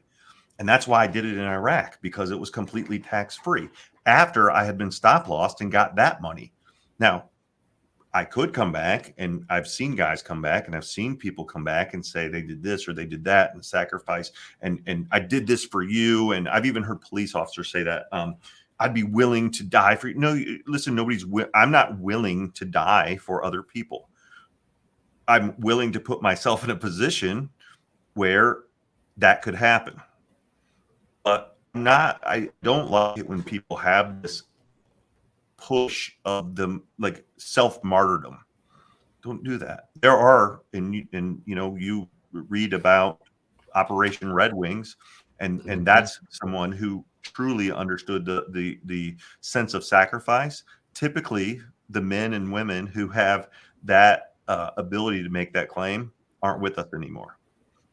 So that's the one thing that really aggravates me about service from some people. And again, I don't typically go there because I think most of us have served honestly or honorably, I should say, and they're not looking for that extra pat on the back. But that's the thing though too. And I mean, I'm glad that you're bringing this up in a very humble way. And, a lot of people are going to take offense to it, but, the vast majority of individuals, they take offense to truth in the first place. That's why, we have this organization T.R.U.T.H, to point out the realities. Realities sometimes are very hard, but in the essence of, and I'm glad you brought this point up, because that's just like with law enforcement. Okay. When we sign our name on that dotted line, that giving our life, it's a job description. It isn't something that wasn't on that job description. And I said, Hey, you know what? I'm going to go above and beyond. I'm going to sacrifice my life so that you can save yours, Sam. That's not part of it. It's a fucking job description. When we sign our line, when I sign my name on the dotted line for whatever respective jurisdiction that I'm serving, that's my job description. Is that, I'm going to have to put my life before the civilian sector, flat out. So it's a job description. So, I mean, if that does happen during the course of my career, my service, whatever the case is, it was part of the job. It isn't that I made a sacrifice. It's I fulfilled my job duties. It's like me employing somebody to come into the office and their role is to be here from 9 to 5, and they come in and said, well, I got here at 8:55. I mean, look at me. Right. You didn't do any. That's your job description, and I don't want to take away. I mean, my love for first responders, and especially like with law enforcement, military, is extremely high. But I'm with you on that. I mean, I'm with you 100% on that, Sam. I'm never gonna, and that's why I'm glad you brought it up and you said it perfectly, because it's just a job description. And a lot of people do get beside themselves and they want that pat on the back that, oh, I did this for you, I did this for country. Yeah, we are doing it for country, but the vast majority, and it isn't just you and I, and the reasons why we enlisted in the military, of because we were at the bottoms of our life and we wanted something different. Again, that service is part of the job description, period. Yeah, I was willing to do that and make it to where it is a sacrifice. I mean, I'm not taking that part away from it, but by all means, it is not something that, a sacrifice is somebody seeing a kid about to get hit by a car. They just run out there and grab that kid and they get plowed over. That's a sacrifice. Right. They didn't sign up for that. That wasn't part of their job description or anything. They selflessly ran out there and put themselves in harm's way, so I'm glad you pointed it out. I mean, that was perfect on you bringing that up. And I'm glad you brought it up because, not many people will, and that's 100% truth. And if individuals they're going to combat that, I'll probably get hate mail later on, but I'll be with it because it is a job description. I've never said that in a forum like this, but I have said it around Imagine, some other first responders that that I work with, or whatever, and they're like, "How could you say that?" I'm like, "Because I know you, and I know me, and I know the truth." And God forbid if we go into a house and something bad happens, and it does. Something bad happens. We lose people when bad things happen, and I know this. I never wanted those bad things to happen to me, so I was as cautious as you can be in those jobs. But in the same thing overseas, there was a few times where I thought bad things were happening. I didn't know what the outcome was going to be. And I know this, I certainly didn't want to sacrifice myself if I didn't have to. I thought about coming back to my boys, and I thought about, being on the fire department. I've thought many times about, like, there's been a few times when things were a little bit scary, and I go, hope I get out of this one because I didn't want to be the sacrifice. And because I know some people who have, and that's very admirable. And some of those people really did go above and beyond, and that's amazing. And then that kind of pinpoints on your point is, which anybody serving in the military, and especially the veterans, I mean, the vast majority of us have seen the movie Platoon. And I bring that up because it's beautifully written. The whole movie is. And the way that Charlie Sheen is writing the letters home to grandma, and when he's going over about, because you look at military back then opposed to now, I mean, the draft was a whole different animal. You know what I mean? Where you had people that didn't want to be there, unqualified people, even people that did want to go, they weren't qualified. So, I mean, we have two different animals, but still in the perspective to where the word grunts came to be, to where they took the people from, the worst of the worst places that really had nothing, and how willing they were to just go out there. Oh yeah, hey, go and fight. Yeah, go, sign me up. It was just, out there and go. But and again, it goes into what you just pointed out, a few times, in the sense that when you're coming from nothing and you need that change, sometimes, we look at it as a word, as a sacrifice, because we are willing to make a sacrifice in essence, but it isn't a sacrifice to us, because we're gaining so much more by the provisions that we're getting, whether it's that sense of family, comradeship, brotherhood, sisterhood, whatever it is, than we are actually giving, and I'm glad you pointed that out, because we're always going to get more than we give. I mean, period. I mean, and if it's the other way around, something's wrong, but it's in that part of the grunts that I believe is the reason why. It's that why part is that, a lot of people go in there, and then in that book that I was talking about earlier with the, Sebastian Junger War, and he's talking about the psychology behind it, about people on the front line, mentally, none of us really think about death, or that it even applies to us. So we're running, bullets flying everywhere, and it's just like, oh, hey, and we're not thinking that it applies to us. We're thinking about the poor bastard next to us is going to get shot and killed. I'm about to get shot and killed, but it's that whole mental flush, man. It's just, it can't happen to me, and I certainly had that at times. It can't happen to me. I had the opposite at times too. But one funny thing that you mentioned there, and we can probably put this topic to bed, but the sacrifice we talk about. I remember being at boot camp and thinking how good the food was. And all these other guys were bitching.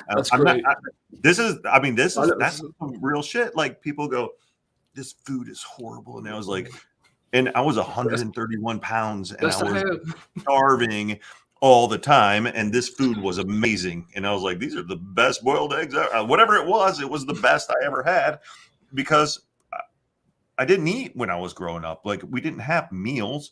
I've told this story before. I remember one time I was eating a can of corn, and that was dinner. And it wasn't because we couldn't necessarily afford it. A lot of times it was because it just wasn't there. There was no care taken in that. We would get these big bags of frozen potatoes and cook them in lard and French fries, and that would be a meal. And so you go to boot camp and you're like, they're going to feed us again? What are you talking about? And there's meat on this plate? Yeah. And that's when I learned too, how to get through certain things. And I have a lot of systems in my mind, and I've broken down a lot of things, and SEER school did that for me. And just being miserable at different times did that for me. And I would challenge anyone, if you want to be a better person, figure out how to be miserable and live through it, because I remember being That's great. in the Marine Corps boot camp and on ship, which might be some of the most boring times in the whole world if you don't have a job on the ship, and we didn't. Live to the next event, or get through till the next event. And I used because I love food today. I'm a big food person. As you can tell, I'm getting a little bigger. But in the military, I really, really appreciated food because growing up, it wasn't there. It was not something that was normal for me. So I always thought, well, they can beat the shit out of us for a few more hours, but then it's lunchtime. And then they can beat the shit out of us for a few more hours, but then it's dinner time. And that was what I always tried to do, was look for the next event that was going to give me some kind of relief or some kind of pleasure or some kind of joy or whatever it was, to just like, I could stop the cycle of whatever. And that's the good thing about being in America, is that it's also the downside. And I tried to explain this to my guys in Afghanistan. Glutton and the lack of, we take things for granted over here severely, and it's I told him, you're fighting an enemy that doesn't have a date that they're going home. They're not taking leave. I knew when I got to Iraq, I left my wife, who had my oldest son was not quite 3 yet, and my youngest son was a month old when I left.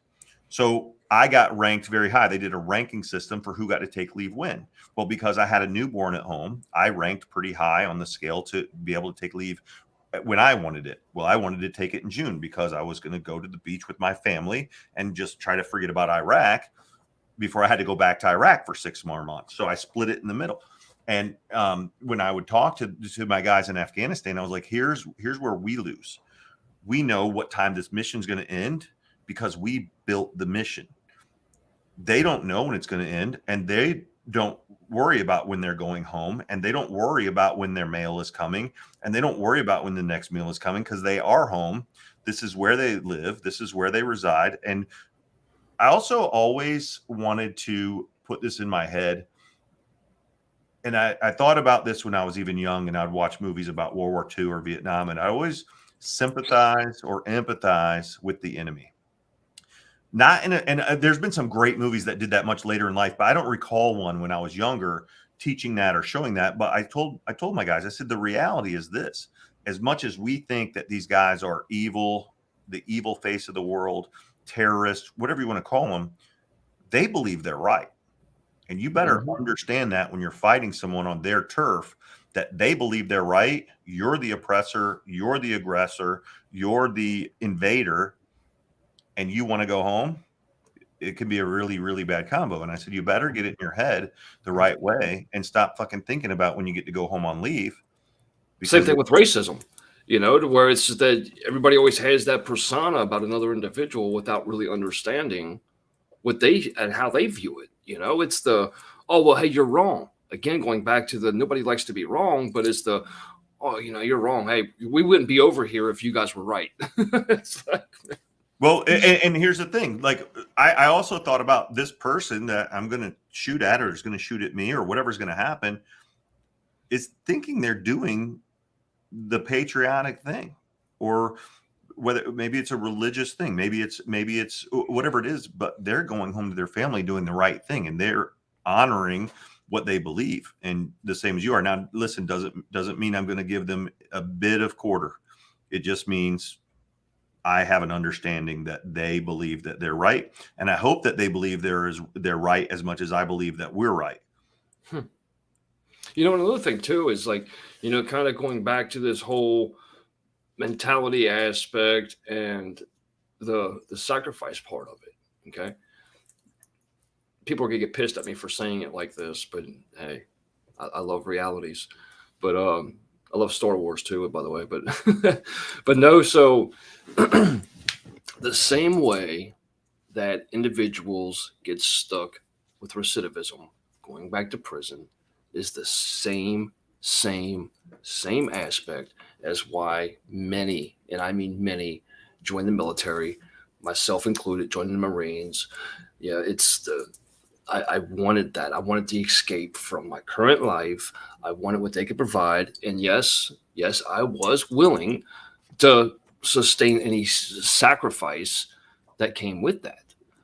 But it was that taking care of me aspect of it. Yeah, it was for the growth part of it, but that comfort of something that I didn't have back home.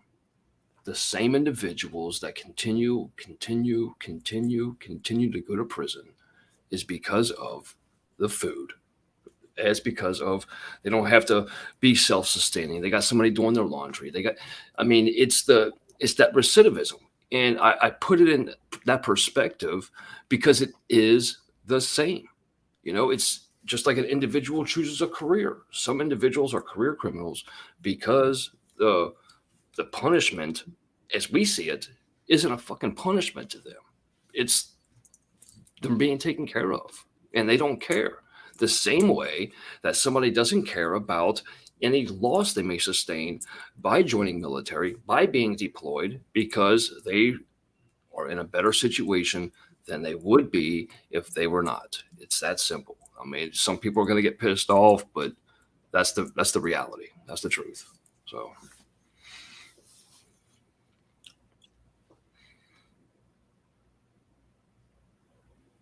You with me? I'm listening, oh, man. Okay. I know. I was just sitting here like divulging what you just said, and I was like, no, I think there's so much truth to that people. I think everybody wants to be, well, humans by nature are lazy and want to be comfortable. That's why success takes a lot of work, because you don't call things work that you just love doing. Yes, sir. And then, so now with that being said, so while you were at the Cleveland Clinic that you began flipping homes, or was there a different transition that happened? No, that led you into real estate. I was flipping homes. Like when I first got on the fire department, like something happened I got lucky on a property. I grabbed it, flipped it. It was great. And that was a completely different world back then. We didn't have wholesalers, or we certainly didn't have them in this area. We didn't have those kind of, that kind of market. So I did that. And then I realized I hated realtors. And it wasn't that I hated all realtors, but the realtors I dealt with back then were real estate investment realtors. They only handled REO properties. So your short sales, your foreclosures, bank owned, your sheriff sales, your garbage houses. Now, I don't consider them garbage houses at all. That's where the most money can be made. However, in the world of real estate back then, you had real estate agents that put you in the car and drove you to the nice neighborhood and the nice houses, or went and listed your nice home and put it on the MLS. Great.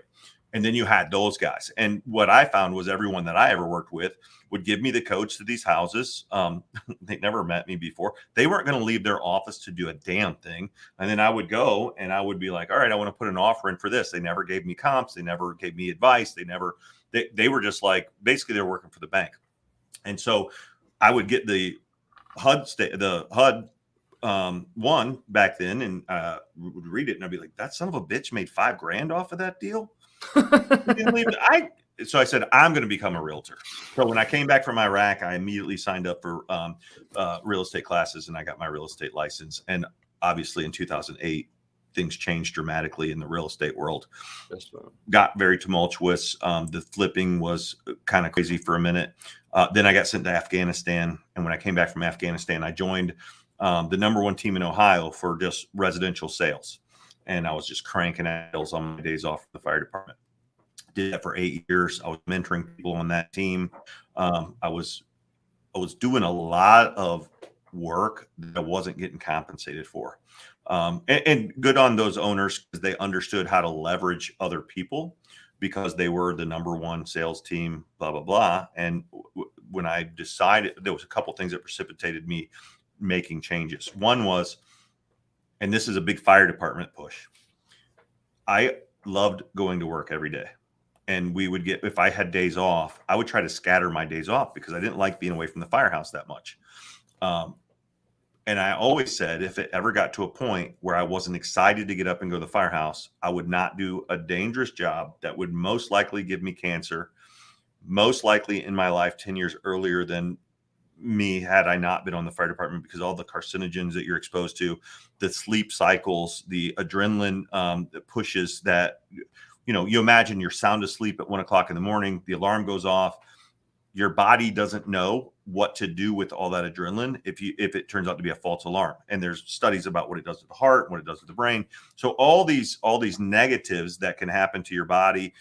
By the way, it took me a year to learn how to sleep properly again after leaving. So all of those were acceptable. And I always said I would stay on that job until I didn't love it anymore. And the men and women on that job are some of the most amazing people you'll ever met. I always said the smartest people I ever met and the dumbest people I ever met in my life were firemen and Marines, bar none. Smart, both ends of the spectrum and everything in between, black, white, dumb. We had we really have rocket scientists that work on the fire department. One of my bosses was a chemist. These are extremely brilliant people. We had 4 doctors that were Cleveland firemen. So they're extremely smart. We also have the other end of the spectrum, but we don't need to worry about that. What I knew was I loved going to work every day and experiencing that. And things changed kind of drastically when the city always is maneuvering to do something political. And so they changed the rules about who they could make a fire chief. And basically it was because the mayor had one guy that they were really close friends and he wanted him to be the next fire chief. So they basically changed the city charter to allow them to make a battalion chief the chief of the division. And it turned out to be a horrible debacle. That guy ended up he had to resign or they had to fire him. That was his choice. So then the next chief comes in and this guy is probably the biggest asshole loser on the face of the planet. He's not really qualified to be the chief, but more than that, he's a horrible person. And all he's done is he punishes the guys on a daily basis because he thinks that's a way to gain respect. Cleveland Fire Department's about 155 years old. In the history of the fire department, they've never had a vote of no confidence until this guy. And the vote was like 673 to 16 vote of no confidence. Unheard of. The guy is just an absolute terror for the people on the job. I mean, in the morale is just completely in the gutter. And I said, you know what? All these guys are complaining. Nobody's happy. Nobody's enjoying this. And I'm not going to be in that environment. I'm going to remove myself because I'd rather not be a fireman and remember being a great job than be miserable on a job that I remembered being good. So I left. And that was all of these things culminated at the same time. I left that team that I was on in real estate. I stepped out on my own and I left the fire department all at once. And you talk about burning. I always talk about burning the boats, and that's burning the fucking boats because resign, you don't get to resign.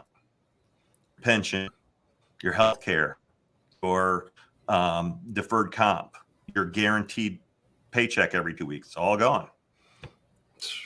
So you better go. And that is sacrifice. That really is sacrifice. You know, making a sacrifice that you know is going to be best for you, best for your family, best for, because mental health, like you just said, you know, if you would have stuck with that, being miserable, having to deal with, you know, I'm sure everyone can relate to a career, a job they've not even really a career or a job they've had in their life to where, you know, going in, you know, made them a worse person than not going in, you know, and that plays a big role in the psyche. And, you know, that's stepping in. That's a sacrifice, knowing that I have so many guarantees if I'll make myself mentally unstable or just miserable all the time. That's a sacrifice to say, hey, you know what? I'm willing to care about myself enough to step out. And, you know, again, because of the drive that you've had through your entire career since childhood to be able to better yourself, you did that. So that's why I love having this conversation and, you know, going over the progression from one to the next, because it's vital in that decision to go from one to the next, because you see so many individuals, and I'm sure there's many now that are still at Cleveland Fire, you know, holding on specifically so that they don't lose those comps, you know, and it's a shame because, you know, when they step out, you know, they're going to be enjoying those comps in that retirement. Like, damn, I should have left that place 15 years ago. I see it all the time, and I have some great friends there, and we talk about it, and they said, you're so lucky that you were able to leave. And I never want, I never want to discount somebody else's situation, but I'm like, people think I'm lucky because I had some magical something going on, and I didn't. I was like, I just decided. That was my luck. I just decided. And people are like, I wish I could do that. Well, guys that I got on with, they were like, man, you had 17 years on. No, I had 22 years on if you really want to count the military time I had, because I bought it. I would be retiring in December of this year with a full retirement. And I walked away, and someone says, you can't do 3 more years? And I said, I'm not going to do 3 more years. I just don't want to. Yeah, because I was like, here's the thing. You're going to live once. And I don't want to look back and go, I really wish I would have taken that opportunity to leave and just make something else work when I loved the fire department, because now I look at those guys and they're great. Listen, wonderful people. However, I wonder what damage they've done to their psyche or their family psyche by being in a miserable situation. And it's huge. And I'm glad you just said it in that context about their family psyche, because you look at a vast majority of individuals that are miserable at fucking work. They're going to come home, and what are they going to do? They're going to take it out on their family. And it's unfortunate. And a lot of individuals don't think about it like that, because they think they're doing it for the better of their family because of that, I guess, the long-term part, the comps, the retirement, everything else. Oh, I'm doing this for the family. I'm sacrificing for the family. No, that's not a sacrifice that is a positive one. I mean, because you're damaging the family, like you just said. I'm glad you put it again, that you put it in that context, because it is damaging, and then what's going to happen is, let's say that it's 2 years prior to retirement, all of a sudden their spouse steps out on them, or, certain abuses mentally or anything else from like the children or anything else. It's an effect that you'll never be able to salvage, and it's, understanding that, and, said it in the beginning, and I'm going to say it again now about, you haven't been, it's important to be selfish, and that's why I commend you on your selfish decisions, because in your selfish decisions, you've made the life for yourself. You've made the life for your family. You've made the life for, your team members at EXP Realty and everybody, the other events that you do in the life and business coaching, and it's vital. And that's why I want to have this conversation with you, because the viewers, they do need to hear things like this, because it may be somebody that is stuck in their career that is dragging them down, and they may be trying to convince themselves that it's worth staying there because of the comps, because of the health insurance, because of whatever excuse you want to say of why you're sticking in there, when there's other opportunities out there. And especially like, people complain about COVID and everything else, to where it has opened up so many opportunities for so many individuals to advance themselves, but everybody wants to use it as a card. They're using that as a card now, as an excuse of why they're not doing the fucking work, period. Yep. And so it's I'm glad you put it in that context. I mean, that's beautiful as far as like the family psyche, because it's kind of completely disregarded.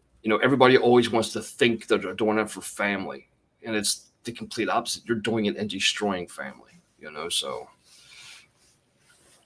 And then now, how long have you been doing the Homes for Heroes? I do something called Heroes at Home. And Heroes at Home, I'm sorry. Heroes at Home. Yeah, I do that. I've done that almost 3 years. And the reason I'm doing it is I was a member of Homes for Heroes, and I just didn't believe in the way things worked. That's my opinion. I didn't see a model that I wanted to be a part of anymore. So I said, I don't care about making money on this. I make money. I have my hands in plenty of things that make revenue, and I'm always looking for more. What I really want to do is things that I know matter to me and matter to the people that they will involve. So Heroes at Home is it's a charity here in Medina. We have a good amount of homeless people that make up. I read this morning actually that veterans make up almost 20% of the homeless population. However, they don't make up 20% of the population. And I always think when we look at statistics, it's so easy to say, well, 1 in 5. I mean, I guess that makes sense. That's what someone may say. But when you realize that less than 2% of the population are veterans, or they're making up 20% of the homeless population, something isn't right there. And so I go, what can we do to help it? Well, I don't know what we can do nationally. I don't know what we can do even in small sectors, but I know what I can do in my very own hometown. And that is, we create ways to partner with other organizations to, here's the problem with homelessness and the way we attack it. And it's the same way. I work a lot with Feeding Medina County. And it's because they feed kids, and it just really warms my heart. But what I realize is a lot of times we control symptoms or we address symptoms. That's very clear to me in the medical community today. It's very clear on how we address fiscal intelligence in our own bank accounts and in our government bank accounts. And then I look at it from the homeless stance, and I go, especially homeless veterans. I feel for any homeless person. I understand that there's probably a lot of mental instability that comes along with it, and I think they feed on each other. I don't know enough about that outside of the veteran population. I know this. Typically, what we do, and it's the same thing when I got out, when I came back from Iraq and when I came back from Afghanistan. Remember, I'm a reservist, so I didn't have to go back to active duty. And you know what they told everyone? Take a year off and collect your unemployment. Go to the VA and make this claim and this claim and this claim and this claim, because you're entitled to those. Now, couple trains of thought there. One is, if someone's suffering, then they are entitled to have that suffering made whole. I believe that wholeheartedly. If you go over to Iraq and you come back with PTSD, or you come back with a hearing deficiency, or you come back injured in some way, and you're not the person you were and you fought for the country, then you absolutely are entitled to those benefits. And I believe that those caretakers have the best intentions at heart. The problem is they tell everyone to go do this thing. And I said, Jesus, I took like 30 days off when I came back from Iraq, and my wife was like, you had better go to work or something bad is going to happen in the house, because I'm tired of you, because I'm a animated person. Regardless, what you're telling these very young people to do is go away for a year or 6 months or whatever it is into a combat zone, high stress. Even if they don't ever see combat, it's still away from their norm. And then you're telling them to come home where they're separated from all the people that they've lived with for the last 6, 8, 10, 20 months, whatever it is, and forget all about that, and then don't do anything to occupy your mind. By the way, you may have seen some trauma. You may have seen this or that. So now what do we do? That's when the person starts to do what? They're not gainfully employed. They're not gainfully engaged in anything positive. So that's when they start drinking. And that can lead to, and I don't care what anybody says about gateway or not gateway, but I do know that a lot of times substance abusers step it up. And I will never say that one will lead to another. I just know that when you get into those realms, it can compound. So now we have these veterans that are no longer gainfully engaged in any positive way, and they develop substance abuses, and then maybe they burn bridges because maybe they are dealing with different PTSD issues and things of that nature, and then they compound. So what happens? Now they're homeless, and nobody's addressing those issues. So what I want to do is I want to partner with the organizations that can get them the help that they need, and not just. So I do this turkey drive, and it's something that, not to get too far off topic, but something that I think is very similar is I do a big turkey drive every year. This is my 7th year doing it. I started doing it by accident, and we collect turkeys for a day. I promote it. I'm promoting it now. I do these 50-50 raffles. By the way, if anybody wants to connect with me, I have a website you can go to and get the 50-50 raffle. Regardless, I try to raise money. What is that website real quick? Hold on for 1 minute. I'll link it up there because it's on, go to feedingmedinacounty.org and you'll find it. Okay. That's feedingmedinacounty.org. But my thing is this, I'm going to collect this money and I'm going to collect these turkeys. And what we do is Wednesday the 17th, we'll collect them. Thursday morning, 5 a.m., we show up at the fairgrounds and we do our big food distribution. It's the week before Thanksgiving, right? So now what I've done is I've plugged a tiny hole. These people are able to have, they're able to have a turkey dinner that day. They're able to, you know, like, does it change anything? No, it doesn't. But what it does is it gives people, other people, the opportunity to see what's happening at Feeding Medina County and what their volunteerism does. And it shows how many children are going hungry in Medina on a daily basis, how many seniors are not eating on a daily basis here in Medina County. So it's the same thing with the homelessness. You can't address the symptom without getting to the root of the problem. So when I do these things, it's really about just drawing attention to it and then trying to find the resources for them to solve the problem. And it's how I try to approach everything is there's something bigger at play. How do we address it?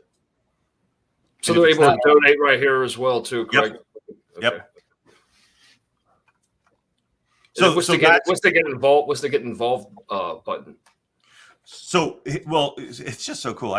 We could go into this and be there for a while, but one of the, well, it's important. I mean, I'd like to. I mean, spend as much time on them. Please don't feel, time restricted. If you want to take a break, you can take a break and stuff like that. But please don't feel time restricted. Or if you do have things to do, I mean, we can kind of, do things in briefing. But things like this, it's important because again, I mean, the progression of your life and the things that you have done, the things that you continue to do in the betterment of the quality of life for individuals, for families, it's important, it's vital. And I commend you for this. And I mean, I want people to get involved in things like this because it goes a long way. And, what you've done in the past, what you continue to do, and, how you're encouraging other individuals to be a part of this and make a difference. So, the same instance that we just had that conversation about people, self-gloating, talking about all the sacrifices that they've made, well, hey, here's a way to make a sacrifice that isn't asking too much from you to where you really can improve the quality of life and benefit somebody that really is, down and out in life and stuff. So. Well, one of the big things that they do that I love that they do is they do what's called weekender bags. And that's so you have children that are on reduced or free lunch, right? So we're making sure, the county's making sure that those children have nourishment on a daily basis, Monday through Friday, what happens on Saturday and Sunday. And so where organizations like this pick up at Feeding Medina County, they're just wonderful people. What they do is they take in more donations and then they make these weekender bags. So those children can take those bags home on the weekend. And there's a science behind it. It has very specific, this protein, this much carbs, this much, like it's a science that this is what they need for the weekend to sustain. Give them the bag, they go home. It can't weigh more than 7 pounds. There's a few stipulations. So one of the things that companies can do around here is they can bring their whole organization to go pack those weekender bags because they pack them every single day of the week. So that way they can go out on Fridays to the kids that are in need. And this is one of many things that they do. It's just one of my favorite things to do because I do recall being a very young child and being hungry. I recall being hungry at school. I recall being hungry at home. And I go, nobody cared. Or I'm sure people cared if they knew.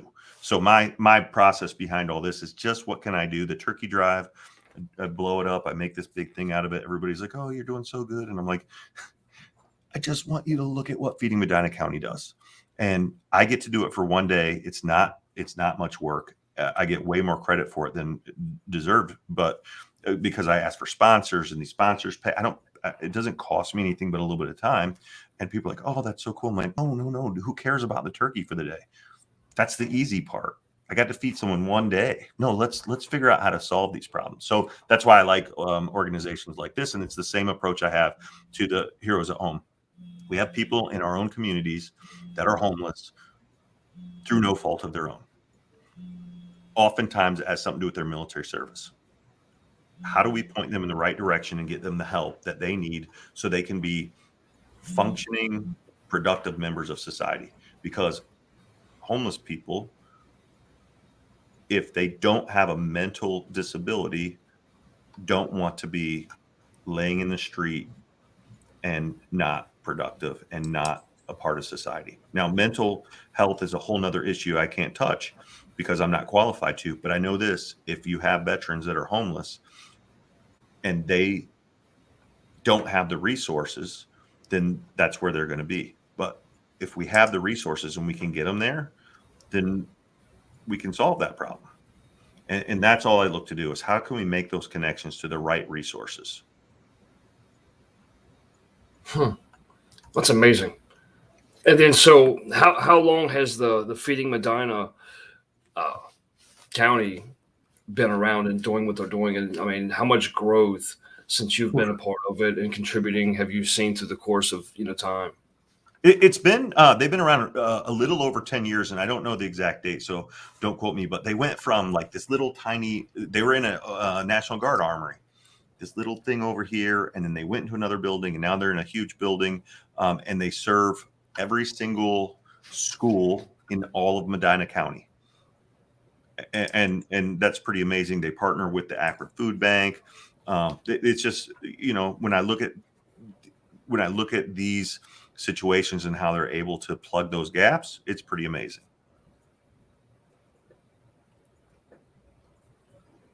Awesome. And it's amazing how they have all the resources like this form right here to fill out, to where all the links are in one place for them to be able to receive the services, products that they need to sustain their families. It's amazing. Well, one thing, and I like that it's called Truth. I've had people when I'm collecting turkeys or when I do a few other things for Feeding Medina County, and I've had people come up and say, if they just didn't smoke, they could buy their kids food. And I go, that's true. And awesome that you pointed out that you want to punish that kid because the parent smokes. I don't care. I can't stop the parent from spending money unwisely. Well, that's not my intent. That's not my ability. So I go, what can I do? I can make sure that kid gets fed.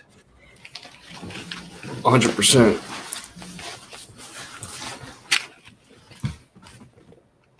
And then now,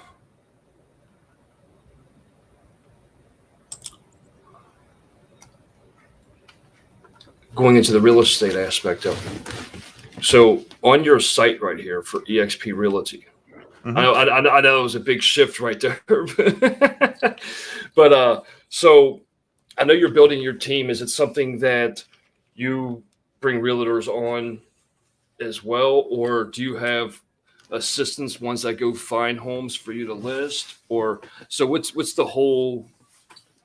What's your process? I believe I run my team like no other team ever. I hope I do. I won't even call it a team. I call it Marathon Group. And if you notice, this is my only web page. I don't have Marathon Group as a web page. I don't produce leads. I don't buy leads. I don't sell my team leads.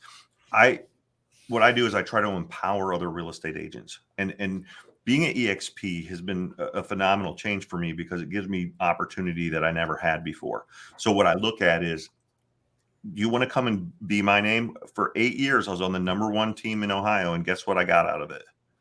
Nothing. I wasn't in the MLS for 8 years because all my deals were going in someone else's name. So I said, let's teach realtors the right way to run a business, because most realtors want to throw their hand up and say, I'm an entrepreneur. And I'm like, no, you're not, because you're a shitty employee and you would fire yourself in 5 minutes. So let's try to gap that. So I have 19 people in my group, and to be in my group, there's not even a contract. All we do is we say, if you want transaction coordinator, I have them right here. And what we do with the transaction coordinators is you pay me $350 a deal. I don't take any part of your commission. I don't do, and I'm not saying it's wrong to do that, because there's teams that do that and they're extremely successful. I don't want to be liable for your deals. I don't want to do your deals with you that way. What I want to do is provide all the resources. So I provide the signs, the lock boxes, the office space, the printing, the transaction coordination, the admin, and all of those things. And then I coach right here in my office twice a week. And then if you want more coaching, call me. We will do Zoom calls. I'll do as much as I can. I have a bunch of online programs that I've built. They're free to anyone that joins my group. And in turn, you pay me $350 a transaction so we can have all these things. I'm not making any money off of this. This basically is covering my overhead. So where I make the money is on the residual income, as you know, at EXP, Right. in the downline. And so it's a win-win where I don't have to take anything from the realtor to be able to grow and be a part of this. And to date, we've had one realtor leave and she came back. So Awesome. And then, so, on the screen now, the Marathon Group Realty right there, is that where, so like the individuals viewing, a lot of the individuals viewing right now are on Facebook. So is this where they can? yeah, but if you tap that in, it goes to the same page that you just saw. Okay. Awesome. Again, I don't want to lay claim to things that aren't mine. A lot of these, here's what happens a lot of times with these larger teams too is, and they even told me, and I'm not going to dispute their business practices because they're good business practices for those people. But when we would have a brand new real estate agent that had never done a deal before, and they were like, what do I tell my buyer? What do I tell someone if I go on a listing appointment? And one of the owners would say, well, you don't have any stats anyway. You show them our stats and you are this. And I was like, I just don't want to do that. I just want to be who I am, and I want to do it my way. And I want to tell you, this is what I have, this red wall and all this stuff behind me. And there's a couple reasons. One is because I like it. And two is that's who I am. I'm loud. What is it? I'm opinionated. I'm the person that I am. And if that turns someone off, I don't want to be neutral. And I'm not out here to turn people off, but I'm not out here to fool you into thinking that I'm someone that I'm not. So if you need the polished 3-piece suit, Mercedes driving realtor, I will give you a card of someone here in my office that's that guy, and he's phenomenal. If you need this guy, that's who I am. And I say, just go be genuine and you'll win. And that's important though, as well too, though, because of that transparency and knowing who you're dealing with is important, especially in the realtor realm, if you will. Yep.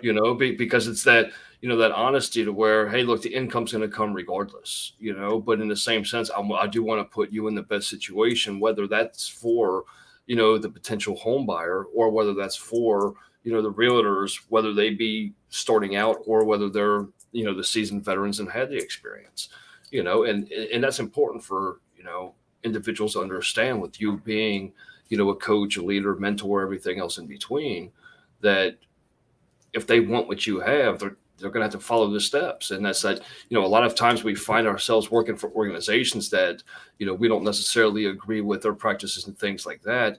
But that's the beauty of, being able to be our own individual within those organizations, because then we can take the practices that we'd like to see fit and apply it to what it is that we do and how we, guide the others too. So that's another, important aspect too on, individuals that want to work with you, because at least they know that they're going to be receiving the training, the guidance, and everything else based on what you've seen and what you've been able to develop and things. So, absolutely. So, Michael, I'm a little bit pressed on time here. My attorney has walked in my office and he's got a stack of papers in his hand right there. Gotta love the attorneys. He's a good friend, and we just got to get through a couple things. But that's great. I appreciate your time. I mean, hey, thank you for your service, Sam, and your sacrifice. Thank you for yours, Michael. And hey, we'll connect after this. But I really enjoyed the time we got to chat. Yeah, and we're gonna do this again too. Because like a lot of different viewers, once they view it, a lot of people have a hard time trying to, comment live for some reason, because like how I utilize the StreamYard. It's not like Facebook Live. That way I can actually do the things that I do. But, I'll get it to where I'll make a post to where individuals are able to actually make comments, ask questions and things like that as well, too, outside of like the private messages. But thank you so much for your time. And I look forward to, doing this again. And, you are the other half of this. So, stay blessed, stay safe in all things, brother. All right, brother. I appreciate it. Yes, sir.